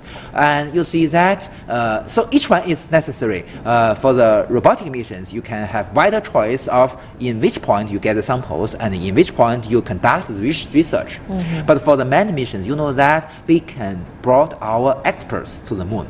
For instance, during the Apollo 17 missions, a scientist, Mr. Harrison Schmitt, were brought to the moon. You know that he's a scientist and he conducts all kinds of very complex operations on the lunar surface. So this is very meaningful and very necessary. But of course, he must have undergone intense training in order to become an astronaut. Yeah. Right. Right. So this race back to the moon is going on in different countries. I don't recognize it as a race. You see that China developed our space technology, conduct our lunar program, not only the robotic program or the manned lunar program, according to our needs to promote our high technology. To have the space technology, to develop these technologies, benefit our daily life, benefit our progress of the society. So we don't have the race of with other countries. Whether the other country will be earlier than us or behind us, we don't care about that.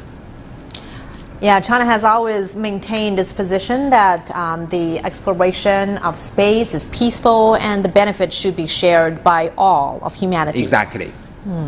And you see that for the human being, the moon has other very important meanings. You know that today the energy is a great problem for the human being, for the sustainable development for the human being in the future. But you see there are helium-3, very sufficient helium-3 resources on the lunar surface. Although today it is still too early to talk about collecting the helium-3 at this stage. Earth's benefit, but the resources, the reserves there could power Earth for centuries. Maybe next century, maybe later. So if in the future, theoretically speaking, it is possible for Earth to master the technology of controlled fusion power.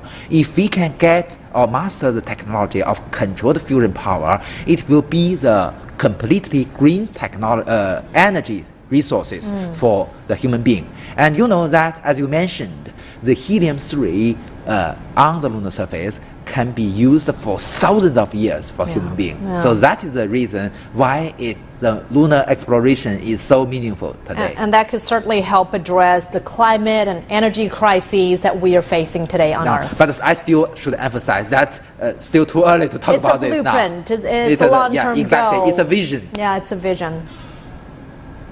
So about 5 minutes left for the second ignition of the second stage. So we will conduct the lunar orbit insertion very soon. So you may notice at this coaster phase, we also have the control. You can see that although it is not the real video stream, but the 3D animation, as I mentioned, is driven by the real data, by the real parameters. So you can see that the attitude or the direction of the combination of the spacecraft is still very, very stable because we have the attitude control engines on board our second stage of the Long March 5. Sure. We're now about 24 minutes into this mission. The Chang'e 6, this is a milestone mission as it will mark the first time that a spacecraft will make a landing, hopefully, a soft landing on the far side of the moon and bring samples back. We have a measure to adjust the duration of the coast phase to have different choices of the launch window. So this is also a key technology we've already mastered several years before. And with this help, we can extend the launch window. And as I mentioned, as we've already discussed, you may remember just now, we've already discussed the influence of the weather. There are all kinds of things that can influence the possibility of a launch. So to extend the launch window, we master this technology. Right. So for humanity to further explore the moon, it's not only for us to get a better understanding of the planet, but also for us to go deeper into the universe. Yes. For example, maybe perhaps one day in the future, the moon could be used as a launch pad. Yes, quite right. For our journey to Mars. Yes, and according to the analysis of many experts, it will be cheaper. That although I don't agree that the human being today we should colonizing Mars. Until now, the human being has not mastered the necessary technologies to colonizing Mars. But I always support that the human being now, we should set up a permanent base on the Martian surface. It is very meaningful and also very important for us. For this goal, the most difficult thing or the most tough point for us is to have a sustainable or a low-cost transportation system between the Earth and Mars. And during this process, I think there are two things we should consider. The first one is the on-site resource utilization, either on the Martian surface or on the Earth. On the moon. On the moon. Yeah. So if we can utilize great, we can see the scene in. They all look very relieved, the relaxed, and that's certainly a good sign for the mission. Meaning the most so risky now we are part. very close to the second ignition. Right. You do have a long-term vision, Professor Yang. You were talking before we were able to understand the far side of the moon and build up a space there. You were thinking about building a camp, building a research base on Mars. Yes, like that we done in Antarctica region. So that today China already have more than maybe 4 or 5 stations in the Antarctic region, in the continent. But that it is also necessary for us to do the same thing on Mars. But to do this, that the cost of the transportation between the Earth and Mars is extremely expensive now. So what we should do now is to conduct all kinds of technical measures to reduce the cost greatly, remarkably, for this purpose. So the first step maybe just what SpaceX have already done, we should also master the technology of reusable launch vehicle. And in the future, that today we already have many state-owned companies, and the private companies in China is now developing this technology. Scientists and engineers at the Ground Control Center are looking relaxed than prior to the launch. I believe they are also waiting for the ignition, the reignition. Yeah. As we said, every minor step of the way is pivotal for the success of the entire mission. Yep. As I mentioned, the coast phase will last for more than 10 minutes, quite long procedure. Second stage ignition, the second reignition. Reignition. Okay. Great. We heard the voice. Another round of applause from the engineers. Yeah.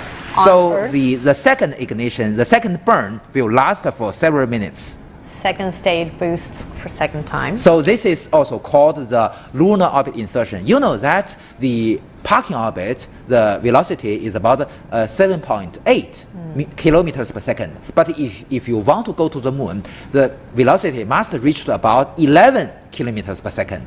So there is a great gap between these two velocities. So that is reason why we need the second ignition, just near the equator. So we utilize the second stage to conduct the second burn to have the translunar orbit insertion.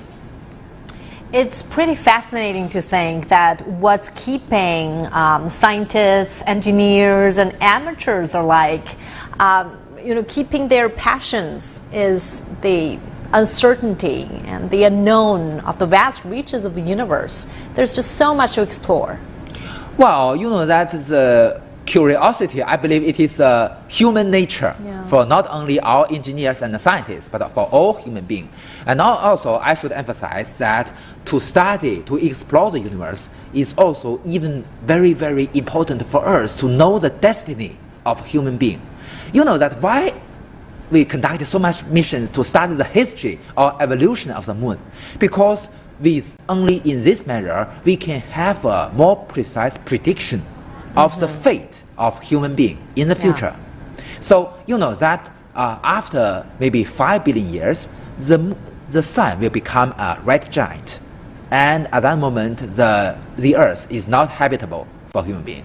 So we must know or have a better understanding, a better prediction of what will happen in the future. Nothing is impossible. And just think about hundreds of years ago when scientist Galileo Galilei invented the space astronomical telescope, and we were able to have the first sight of the moon, especially the craters on the moon. And now the Chang'e 6 mission is bringing with it a payload from Italy, from scientists there. It really tells us how much humanity has, made leaps forward in our exploration, our passion, and our renewed interest in the moon. As mentioned by our guest from Pakistan, so their CubeSat will have a very powerful function to take photos on the lunar orbit. So I believe that it is very beautiful, that's the photos of moon, and also very, very helpful for us. Although, it is important for us to enjoy the far side, the sightseeing on the far side of the moon. But with the orbiters, we can do this. And even today, for instance, the US has a probe called the Lunar Reconnaissance Orbiter. It can even take the pictures of the trail of the rovers on the lunar surface. So thinking about the long-term goal, Professor Yang, I still want to mention the crewed missions to the moon, because we understand that now we are working towards that goal by 2030, and the U.S. has its Artemis program going on at the same time. Yes, Miss Wang Yaping, the first space teacher of China, also the first female to enter the China space station, friends of we both. And she has expressed many times to major media of China, she hopes to walk on the moon in the future. So first, I press my best wish to her to fulfill this dream. And also, I should emphasize, this is another millennium dream for we Chinese. Yang Liwei has already fulfilled the first millennium dream of the Chinese people, and I believe that walking on the moon will be the second one.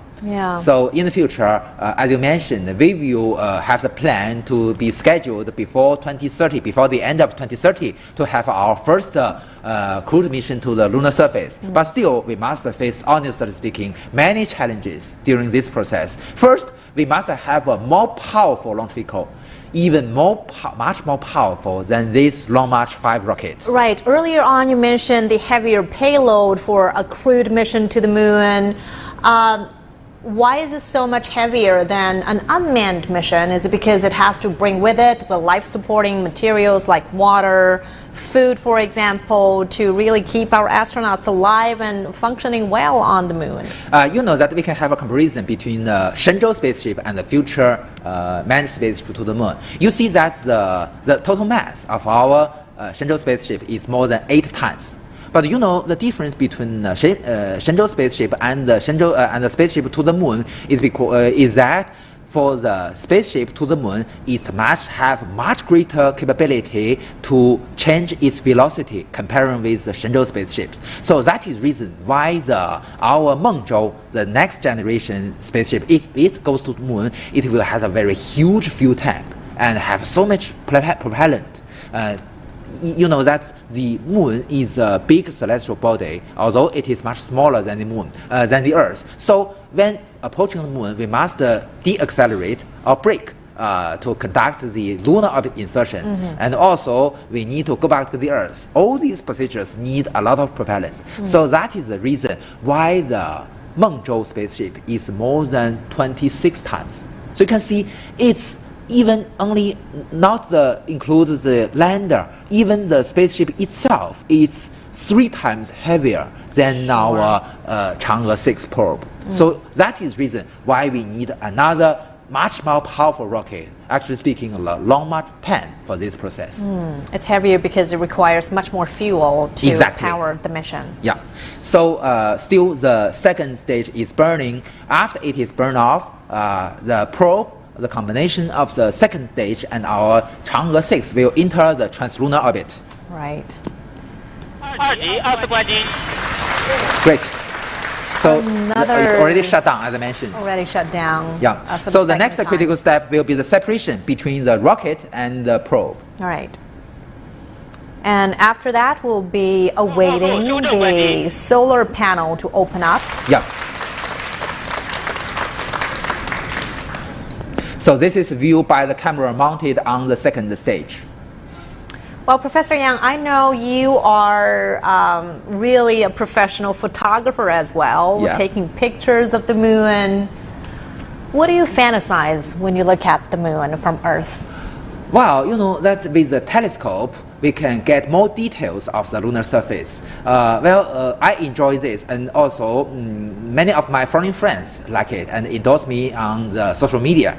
And also, you know that for system designer on spacecraft, we must be very familiar with the optical systems. So this is how I can master the necessary skills for the for study the optical systems. So we can see that on the right, top right is a 3D animation based, as I mentioned, driven by the real data. So still at this moment, we can see the dashed lines is the communication links between the ground station. Okay, beautiful. And that was the separation so of now the rocket. You can see the video is the rear part of the Chang'e 6. Actually speaking, is the orbiter. So we can see the cylindrical part of the probe is the biggest part is the orbiter.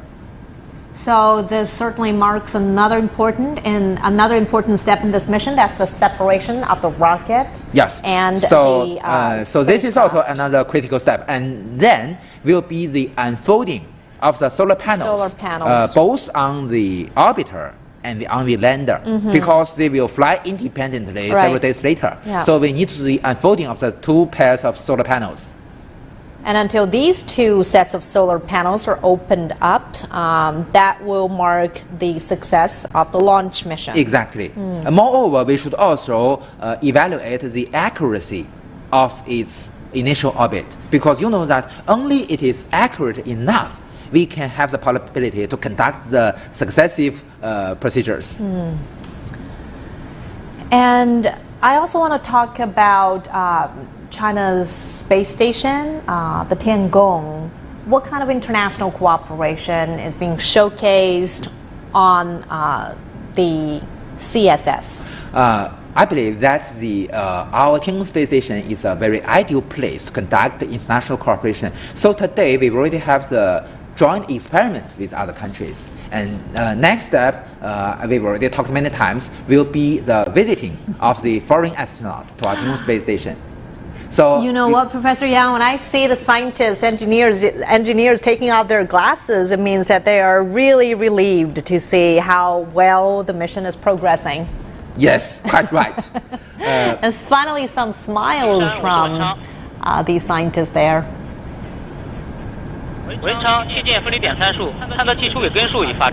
Okay, we just heard his voice that, as I mentioned, the orbital parameters has already been acquired. So, as I mentioned, the the accuracy of the orbital parameters is also very critical for our mission. Sure. Has the spacecraft established communications with the Magpie Bridge 2 at this moment? No. At this moment, it's still too far from the Magpie Bridge 2. So at this moment, it still has the communication link between the Tianlian data relay satellite or with the space tracking ships, such as Yuanwang series tracking ships on the Pacific Ocean.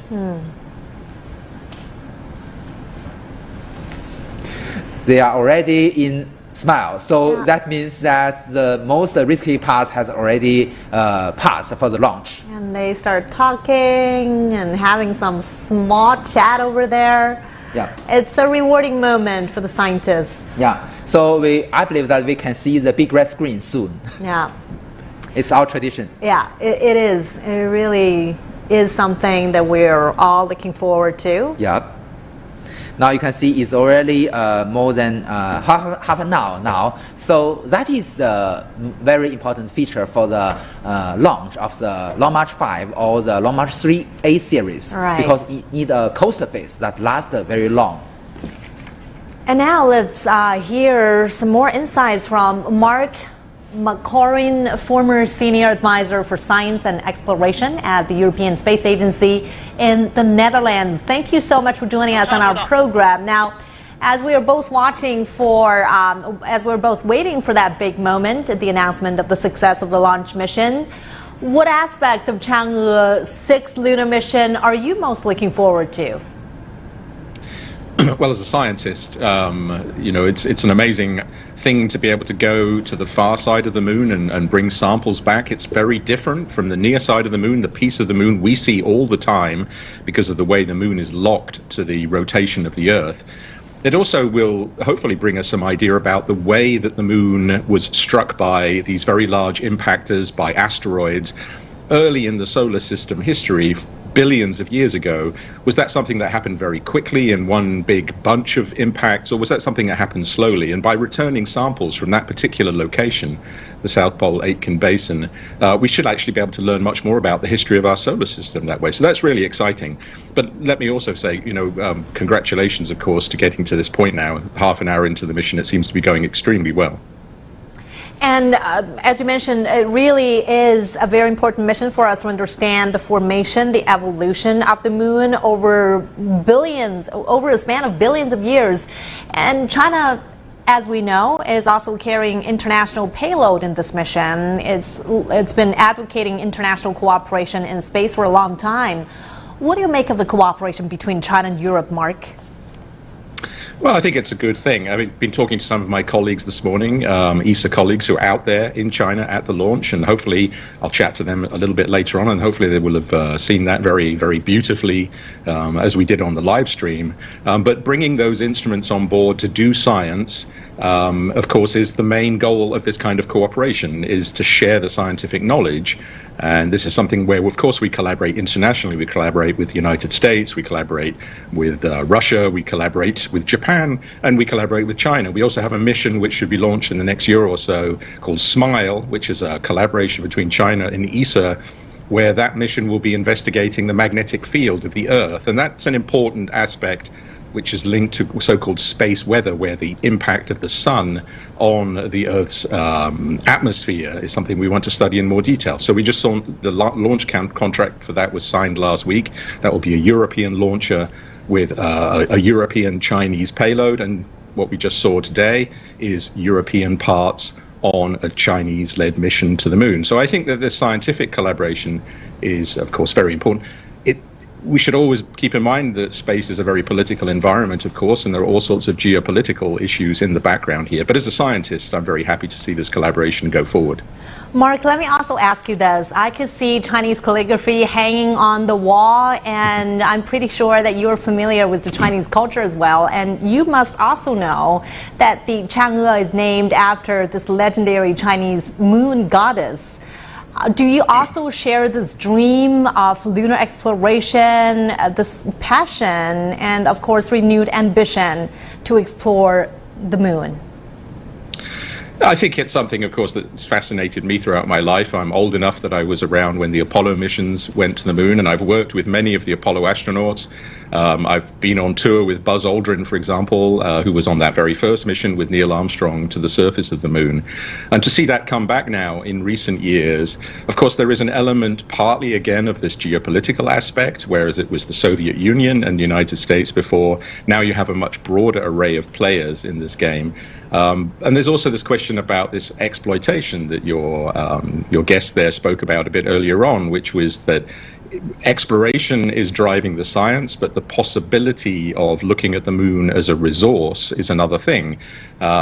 I'm a little bit skeptical about making it a fully commercial thing. I'm not sure how that would work. And we do need to think about how we protect the resources as well, that it shouldn't be a free-for-all, that everybody can go and just get rich. The same applies to Mars. We don't know if there's life on Mars yet. Should we be going there with human beings until we've investigated it properly scientifically? So I think it's a very interesting time. I mean, if I'm right, as you said, the calligraphy behind me is the constellation of Orion, Li Hu Zhuo, if I remember correctly from one of my trips to China. And so I am also very interested in looking well beyond our own solar system. So I've studied the constellation of Orion for many years in my career, and those dreams are definitely real. And that inspiration that space can bring, and then the collaboration that also encourages, I think is something we need to reflect back to Earth, collaborating to solve some of the challenges that were addressed earlier in your program, for example, nuclear fusion and how we solve the energy crisis. That we're only going to survive on this planet by international collaboration, and we're not going to go and live on other planets very soon. So I think that's the important strand here, international collaboration for helping this planet. And lunar exploration is an exemplar for that. Of course, we are seeing competition at different degree, but it doesn't have to be that way. I mean, the discovery, the learning of the moon is certainly bringing benefits to all of humanity. Thank you so much, Mark, for sharing with us your insights. Well, the Chang'e 6 will carry equipment from France, Sweden, Italy, and Pakistan as part of China's international cooperation in space. A French instrument mounted on the lander will study the origin and dynamics of the lunar exosphere. CTTN's Natalie Carney talked to Pierre-Yves Meslin, a planetary scientist whose team invented the instrument. For years, planetary scientist Pierre-Yves has been working on instruments destined for Mars. But the launch of China's Chang'e 6 spacecraft now puts him at the cutting edge of moon exploration. His invention, the detection of outgassing radon, or DORN, is set to become the first ever French instrument to be deployed to the surface of the moon. The objective of the DORN experiment is to study both the origin and the dynamics of the lunar atmosphere, but also to study the physical and thermal properties of the lunar soil where those gases are produced. To do this, DORN will measure the radioactive gas radon, which is produced in lunar rocks and when emitted migrates to colder areas of the lunar environment. If we understand better the migration of radon, we will be able to better understand also the migration of other volatile species, like for instance water, that can migrate to the cold polar regions and then form ices. That is a prime interest for the future Chang'e 7, Chang'e 8 missions and or emissions from other international agencies. Romain Martin is the mechanical architect of the DORN. So here we have the 8 detectors which are shining. The radon is going to be captured by the detectors, 2 detectors forming a telescope. The front one will see the alpha particles coming from the radon, and the other one will be here to discriminate any other events which will be seen by the instrument.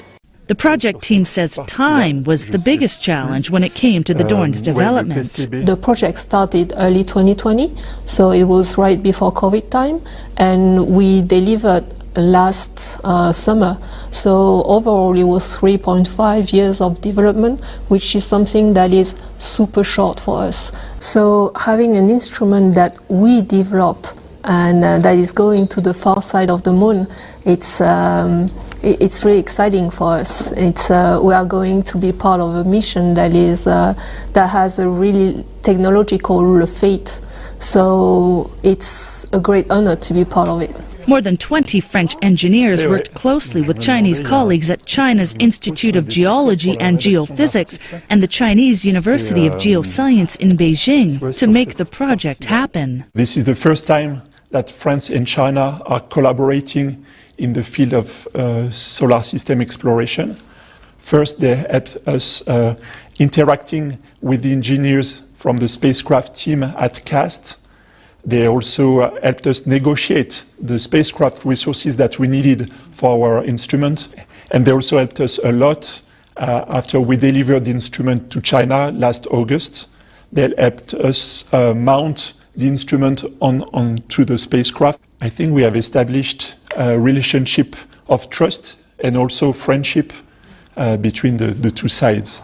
Pierre-Yves is now in China for the launch of the spacecraft and will stay there for a month to monitor the Dorn during its time on the far side of the moon. He'll collect its data and continue harnessing the benefits of international collaboration in discovering the wide, vast unknowns of outer space.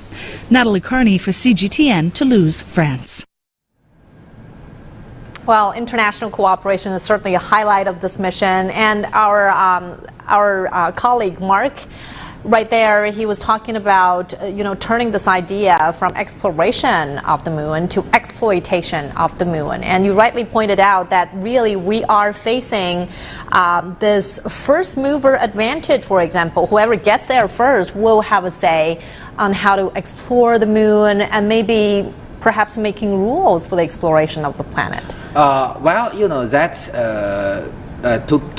have a smooth cooperation with other countries, we do respect the considerations of other countries. For instance, that the landing site of the Apollo missions are the legacy not only of the United States, but recognize it as the legacy of all human beings. So we will protect that. Of course, we will do not land in the landing site of Tranquility Base, because we have the footprint of Neil Armstrong and Buzz Aldrin there. So we should protect that. It is a history of the human being, not only the United States. So we will protect that. But that the moon, the resources are the resources of all human beings.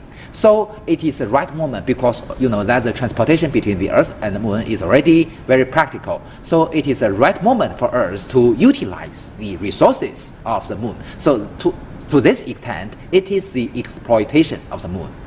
Right, and we're now almost 50 minutes into this mission, a little over than 50 minutes into the mission. So the next important step, that at this moment is the Chang'e probe is orbiting the Earth in a shadow area. Right. So when it meets the sunshine, it will unfolding its solar panels. That we've already mentioned it is a very complex mission. It has 3 pairs of solar panels. Located on the orbiter, the returner, lander. and the lander. Right, yes, and the exactly. returner as well. So, but before the just in this stage, we will unfold 2 pairs of them: the solar panels on board the orbiter and the one in the lander. Yes. Because this moment they are a combination of 4 spacecrafts. But when it already entered the circumlunar orbit, it will separate and become independent parts. Right. The ascender and the lander will be in one part, and the returner and the orbiter will be the other part. So the one combination becomes 2 combinations. The unfolding of solar panels means that we can get a continuous power supply from the sun. Right. And during these 53 days of the Chang'e 6 mission, our scientists on Earth, on the ground, will also be keeping precise communication with our probe. Actually speaking, when it is in the lunar orbit, we can utilize our ground stations. But when it is on the surface of the far side of the moon, we can only depend on our Qiao data relay satellites. And you see that, as you mentioned, that in the 4th phase of our lunar exploration program, actually speaking, in the Chang'e 8 mission, we will demonstrate the right technologies to utilize the resources on the lunar surface. So the on-site resource utilization is already on its way. So we are preparing for the exploration of the lunar resources. And as we mentioned just now, Professor Yang, the sampling procedure will involve two parts. One is drilling and the other part is scooping. The solar panels are being unfolded on the orbiter. That's right, and that is... So this is the first step. This is shown by the, as I mentioned, the real telemetry data received from the vehicle itself. Although it's only a 3D animation, but it can represent the real status of the spacecraft. Now, can we say at this stage that the probe, the spacecraft, will be on its own?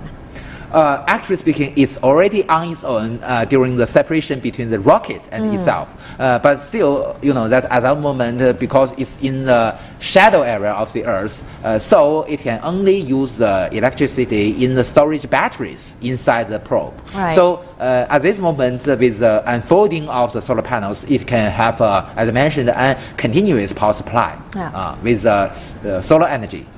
What is the difference of the lunar soil retrieved from drilling and the scooping procedures? Yes, good question. You know that when we get the samples by drilling, we can have a better understanding of the evolution of the moon, because many information were under the ground, under the surface of the moon. So if we can get more deeper under the surface, this can get many information. And for those on the surface, that for billions of years, for more than 4 billion of years, the influence of the sun and the surrounding environment also is very important for us to study.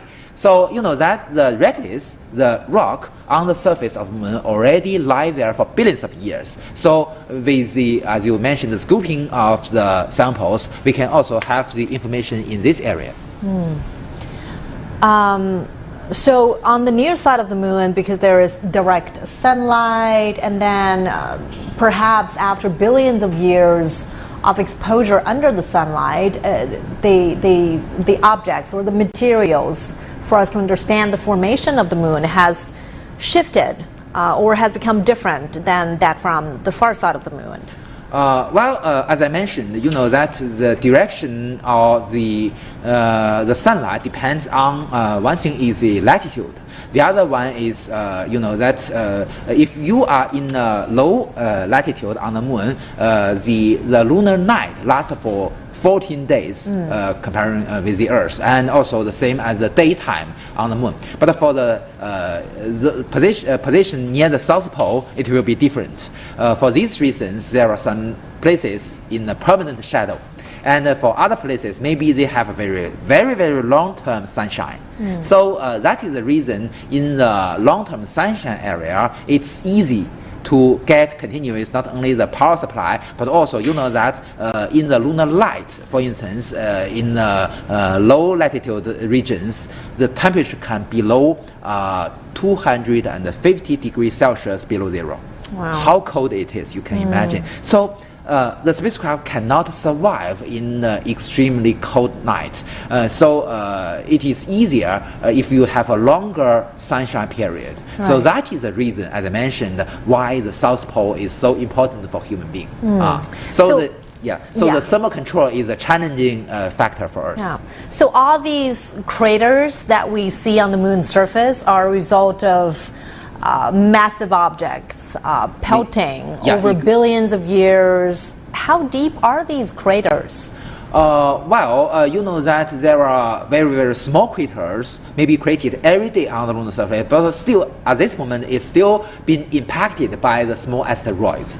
But that during the history, according to the study of astronomers, there must have very huge asteroids impact on the moon. So the largest crater, you can even see that the diameter hundreds of kilometers wide. So that is the reason, as we've already discussed, the South Pole Aitken Basin. So it is the largest crater on far side of the moon. As I mentioned, the diameter is more than 1,000 kilometers, very, very huge. And also, that one interesting thing is that these kind of giant impact in the history may bring some material inside the moon to the surface. Also, mantle or even in the core to the surface. So it is possible for us, if we are lucky enough, we can also get some material. Maybe it is no chance for you to dig that. There were signs and evidence of volcanic activities on the moon. Volcanic activities last for billions of years, so we've already get the very helpful samples during our Chang'e 5 mission to have a better understanding of the history, much younger than the samples collected by other probes from other countries. You see that the Ramco mountain, or the Mount Ramco in the Ocean of Storms, which is the landing site of the Chang'e 5, is much younger than other places on the moon. So that is the reason why it is helpful for us to complete the whole history of the moon. The lunar sample that our probe, the Chang'e 5 retrieved from the near side of the moon, is being exhibited to yes, in the National Museum. At the National Museum for the public to see. Yes. What have scientists done with the lunar soil in terms of studying the formation and, of course, the evolution of the moon? Actually speaking, you know that we already have released different batches of this sample. One important thing, or very important, interesting thing, is that some of the scientists need to return the samples back, because you know that there are two, generally speaking, there are two categories of study. One will exhaust we will lose the sample after study, but some other measures we can have no any loss. So with these measures, after study, the scientists need to return the samples back to the China Academy of Science. So this is very interesting, and you know that for Earth, we already find some material that never exists on the Earth. Right. So it is known as the Chang'e stone. So this is maybe the third material discovered. Right, and as the Chang'e 6 mission aims to sample retrieve from the far side of the moon, the probe will go through many stages before it brings home precious lunar soil. 11个阶段环环相扣。 The Chang'e 6 mission has some 11 flight stages. First, it is launched into orbit by the Long March 5 carrier rocket. Then it enters a rush to the moon process. When nearing the moon, it will pull the brake and enter the lunar orbit. That's called perilune braking process. Then the probe files in the lunar orbit. The lander and the ascender form a combination, and the orbiter and returner form another combination. The landing-ascending combination will touch down on the far side of the moon to carry out lunar sampling task, while the orbit-return combination will continue to fly. The sampling on the far side of the moon includes both drilling and surface sampling methods, and scientific exploration on the far side of the moon will also be carried out. After the sampling is completed, the ascender carrying the collected lunar soil will take off from the far side of the moon to dock with the orbit return combination. The moon samples will be handed over to the returner. When the orbit return combination comes near the Earth, the returning capsule will separate. In a hopping move, the returner will re-enter the Earth's atmosphere and land in Sizhiwangqi, Inner Mongolia. So let's give a review of China's lunar exploration program, Professor Yang. From 2007 to 2020, we've seen the evolution from Chang'e 1 to Chang'e 5. What are some of the experiences or lessons learned from these missions? Well, let's discuss them one by one. Yeah. So as I mentioned, we have already accomplished the 3 phases of our lunar exploration program. So the first stage, we will master the technology of orbiting the moon. So with Chang'e 1 probe launched in 2007, we mastered this technology. But it is very interesting. You know that at that moment, we don't have much experience on this. So we choose a very interesting trajectory that do not directly go to the moon. So the Long March 3A rocket only launched the Chang'e 1 probe to the geosynchronous transfer orbit, which already have great experience on this. And then with the engines on board the Chang'e 1 probe raising its apogee, finally it goes to the moon. And then we have the very successful lunar orbit insertion and become an orbiter of the moon. And we take so much pictures, and the first time we got the 3D images of the whole moon. First time. Sure. And then after the mission, the Chang'e 1 probe controlled an impact on the sea of fertility on the lunar surface. So this is the first spacecraft object of China to reach another celestial body. And then you know that in 2010, as you mentioned during the live coverage, at that moment I was in Prague, and we conducted the second mission. And it is a preparation for the landing mission, because you know that during this mission we choose a direct transfer by the Long March 3C rocket, powerful than the Long March 3A, and directly send our Chang'e 2 probe to the translunar orbit. And then it choose a much lower orbit than the first one. And it also demonstrates the necessary technologies to lower down to the Rainbow Bay to preparation for the landing mission. And also after the major task, the Chang'e 2 leave the circumlunar orbit and go to 1.5 million away from the Earth, called the Sun-Earth Libration Point 2. And then go deeper into the solar system and taking pictures of the Tortoise asteroid. Very, very interesting. And you know that in 2013 we conducted the Chang'e 3 soft landing mission in the Mare Imbrium, or the Sea of Rain, near the Rainbow Bay area. So this is the first soft landing of China. And several years after, maybe in 2018 or 2019, we conducted the Chang'e 4 mission. And just before that, we also have two very important missions. One is the launch of the Magpie Bridge 1, or the Qieqiao data relay sat. Another one is what we called, we also, I remember that we have an interview here, it's called the Long March 5 T1 flight test, which is to test the technology necessary for the returner to go back to the Earth with a much higher speed, more than 11 kilometers per second. So this is also a preparation for the Long March 5 mission. And then in 2020, we launched the Long March 5 and the Chang'e 5 probe to get the sample back from the Mount Rumker region. And this is the first sample return mission. And then today we have the sample return mission from the far side of the moon.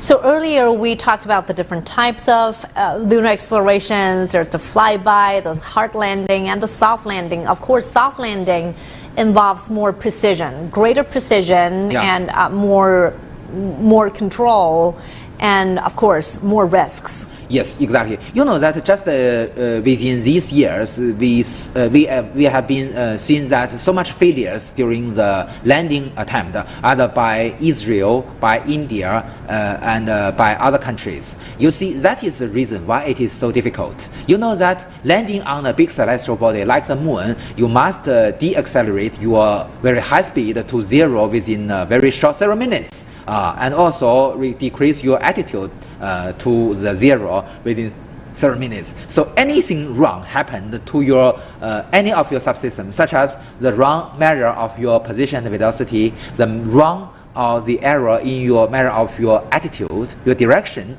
and also other error in your measurement, and also the error in your control. All these things can cause the failure of your mission. So that is the reason why today only a few countries can conduct a soft landing on the lunar surface. Moreover, you know that just several months before, the United States also suffered a failure in the Peregrine mission because there is a leakage of the probe. And also, you know that during the SLIM mission of Japan, and also during the Odysseus mission of the United States, they also suffered some malfunction, and it's not a very full successful missions for these countries. So you can see how difficult it is to have a complete soft landing. You know that during history, the former Soviet Union conducted 27 soft landing attempt, but only 7 success. And for the United States, they have a severe program, the Surveyor program, have 7 attempts to survey the land, but only 5 success. And of course, this time it's different in the sense that we are landing, the Chang'e 6, the probe will be landing on the far side of the moon and be retrieving samples. And the landing part is always the most breathtaking part. What makes it more difficult than landing on the near side of the moon? As we've already discussed, the terrain, the shape of the moon is completely different from the near side. Except for the mare called the Moscow mare, they do not have much flat areas on the far side of the moon. Moreover, they do have some small flat areas on the far side of the moon. But you cannot choose a place comfortable for you. You also need to consider about the meanings or the returns in scientific research. So to study the history of the moon, maybe the place we've chosen is not so flat and have very deep shapes on the descending trajectory. So we must consider these difficulties, and also, although we already have the soft landing on the Chang'e 4 mission, but still it is very challenging for us to conduct another soft landing on the far side of the moon. Yeah, well, the moon has always been an object of wonder, and humans continue to be fascinated by the moon despite setting foot on its soil almost 60 years ago. And CGTN's Wu Lei talks more about the significance of studying lunar soil samples.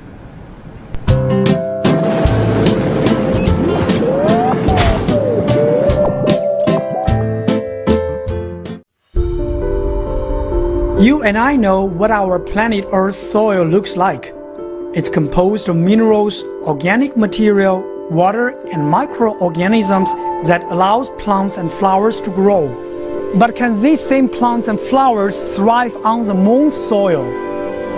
Lunar soil is a product of the weathering of moon surface rocks when they are hit by meteorites, cosmic rays, and solar wind. The huge temperature difference between day and night is also another factor for the rock's disintegration. There's no oxygen, water, or organisms that can make lunar soil fertile. Lunar soil does, however, contain minerals. The soil is composed of 5 basic parts: crystalline rock, mineral fragments, breccia, bonded agglomerates, and various silicates. Without any living elements, it's impossible to grow plants on the moon. As the only natural satellite orbiting our planet, the moon remains a familiar but mysterious body. And even if lunar soil isn't fertile like Earth's soil, many are wondering why scientists wish to study it. So the discovery of ice in those lunar craters was certainly a milestone in our understanding of the moon.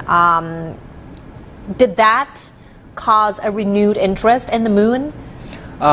Exactly. You see that, as we've already discussed, the water not only can be drinkable by our astronauts, but also can be used to produce propellants, either to produce liquid hydrogen and liquid oxygen, or we can use carbon dioxide and water to produce methane, which is also a very ideal propellant. You know that why the moon is so unique. It is the closest celestial body to the Earth, and because of its low gravity, because of its vacuum condition, in the future we can even use electric power to accelerate the object from the lunar surface to orbit. So that you can imagine that will be much more cheaper than using a rocket. So that is reason if the exploitation can develop to a certain era, so maybe it is possible if we build something on the lunar surface and brought it to the outer space, that will be cheaper than produce that on the Earth and bring to outer space. Although it is more than 380,000 kilometers from the Earth, but according to the analysis of the scientists, it is very interesting. If we want to reach the geosynchronous stationary orbit, it is easier to start from the moon, not from the Earth. So you can see how what we call the moon economy stand. Because you know that many experts have already begun to study the future moon economy.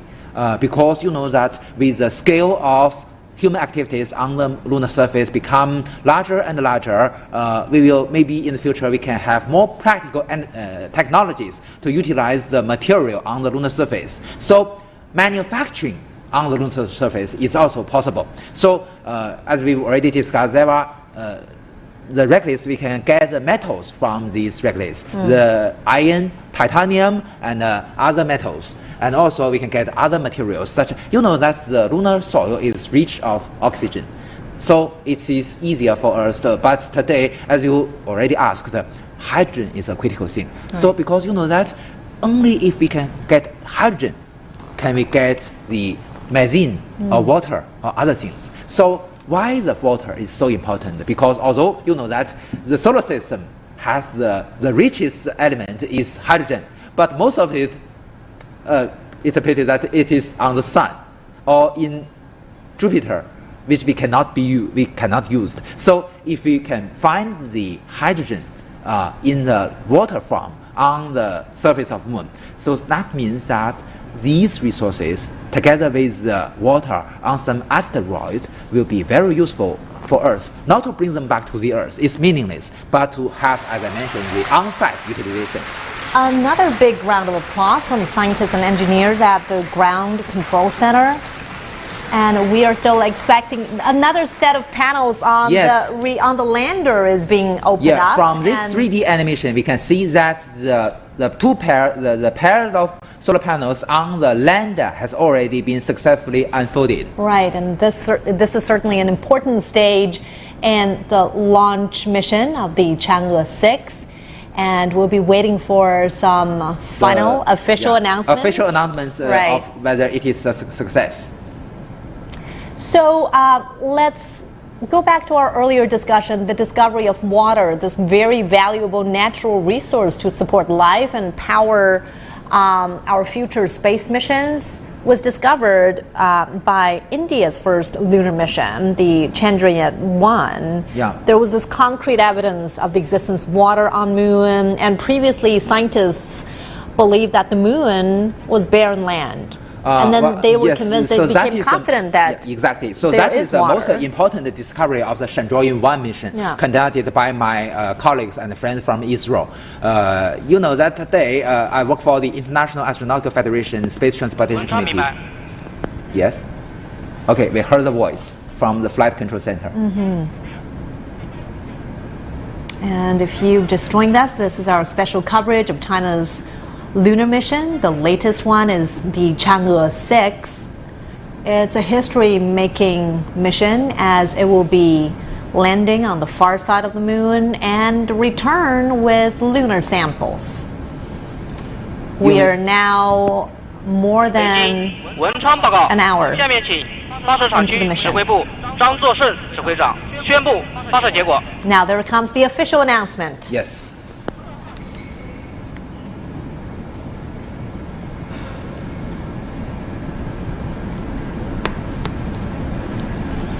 各位领导 officials, experts, and the comrades. According to the Long March 5 data and the data and report from Beijing Aerospace Control Center, the Chang'e 6 probe has accurately entered the preset orbit, and solar panel unfolded successfully and functioning well. Now I declare the launch mission a complete success. Bravo. Big congratulations to our scientists and engineers and people who've involved in this history-making mission. And as you said, Professor Yang, the screen really turned from blue to red, and that's a tradition from the Flight Control Center here on the Earth.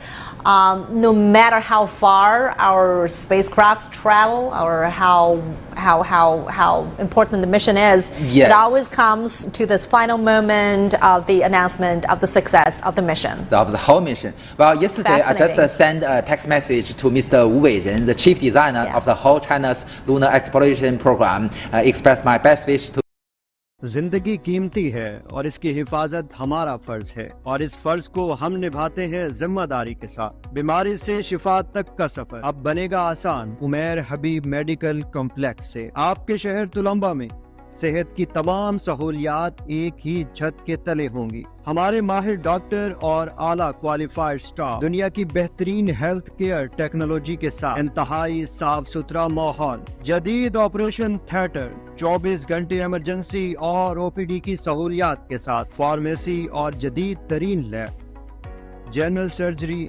Physiotherapy, general medicine, heart specialist, space therapist, gynaecologist, eye department, child specialist, नादार अफराद के लिए खसूसी रियायत।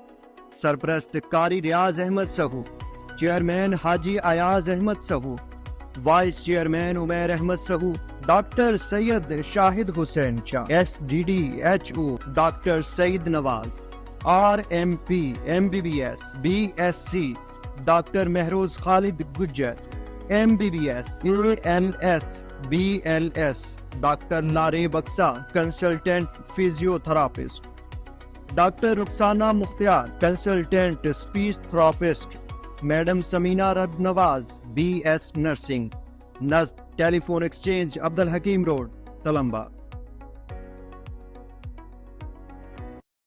एक सदी कबल तक इसराइल का बतौर रियासत कोई वजूद नहीं था और न तारीख में कभी इसराइली रियासत का वजूद मिलता है। हज़रत उमर फारूक रज़ियल्लाहु ताला अन्हु के फतह कुद्स के बाद अक्सर बेश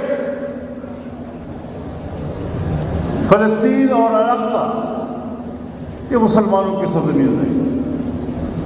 तारीख़ी तौर पर आपको लफ्ज़ फ़लस्तीन तो मिल सकता है, 1000 सालों से मिल सकता है, कई हज़ार सालों से आपको खित्ते फ़लस्तीन का नाम तारीख़ में ज़रूर मिलेगा, लेकिन खित्ते इसराइल का नाम आपको कहीं नहीं मिलेगा।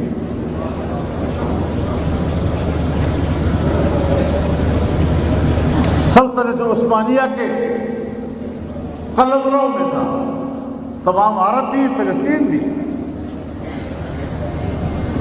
और बरतानिया ने बहुत कोशिश की, माली पेशकशें की, क्या कुछ नहीं कहा।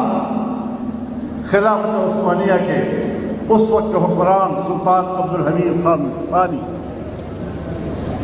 लेकिन वो नहीं मानते। यहूदियों को बस्तियां बनाना और आबादी के लिए इजाज़त नहीं दी।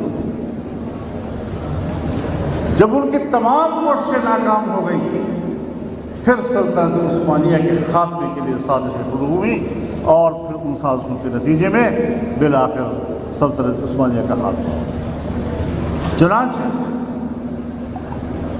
बरतानिया ने और बरतानिया के वज़ीर ख़ारजा डालफोर ने 1917 में जब बरतानिया ने इस इलाके पर कब्जा किया तो उन्होंने इसराइल के क़याम का ऐलान कर दिया। पूरी दुनिया से यहूदियों को लाकर यहाँ आबाद किया और जुल्म ये हुआ कि अक़वाम मुत्तहिदा ने इसराइल को बतौर रियासत तस्लीम कर लिया, जिसे न अरब दुनिया ने कबूल किया और जिसे न इस्लामी दुनिया ने कबूल किया।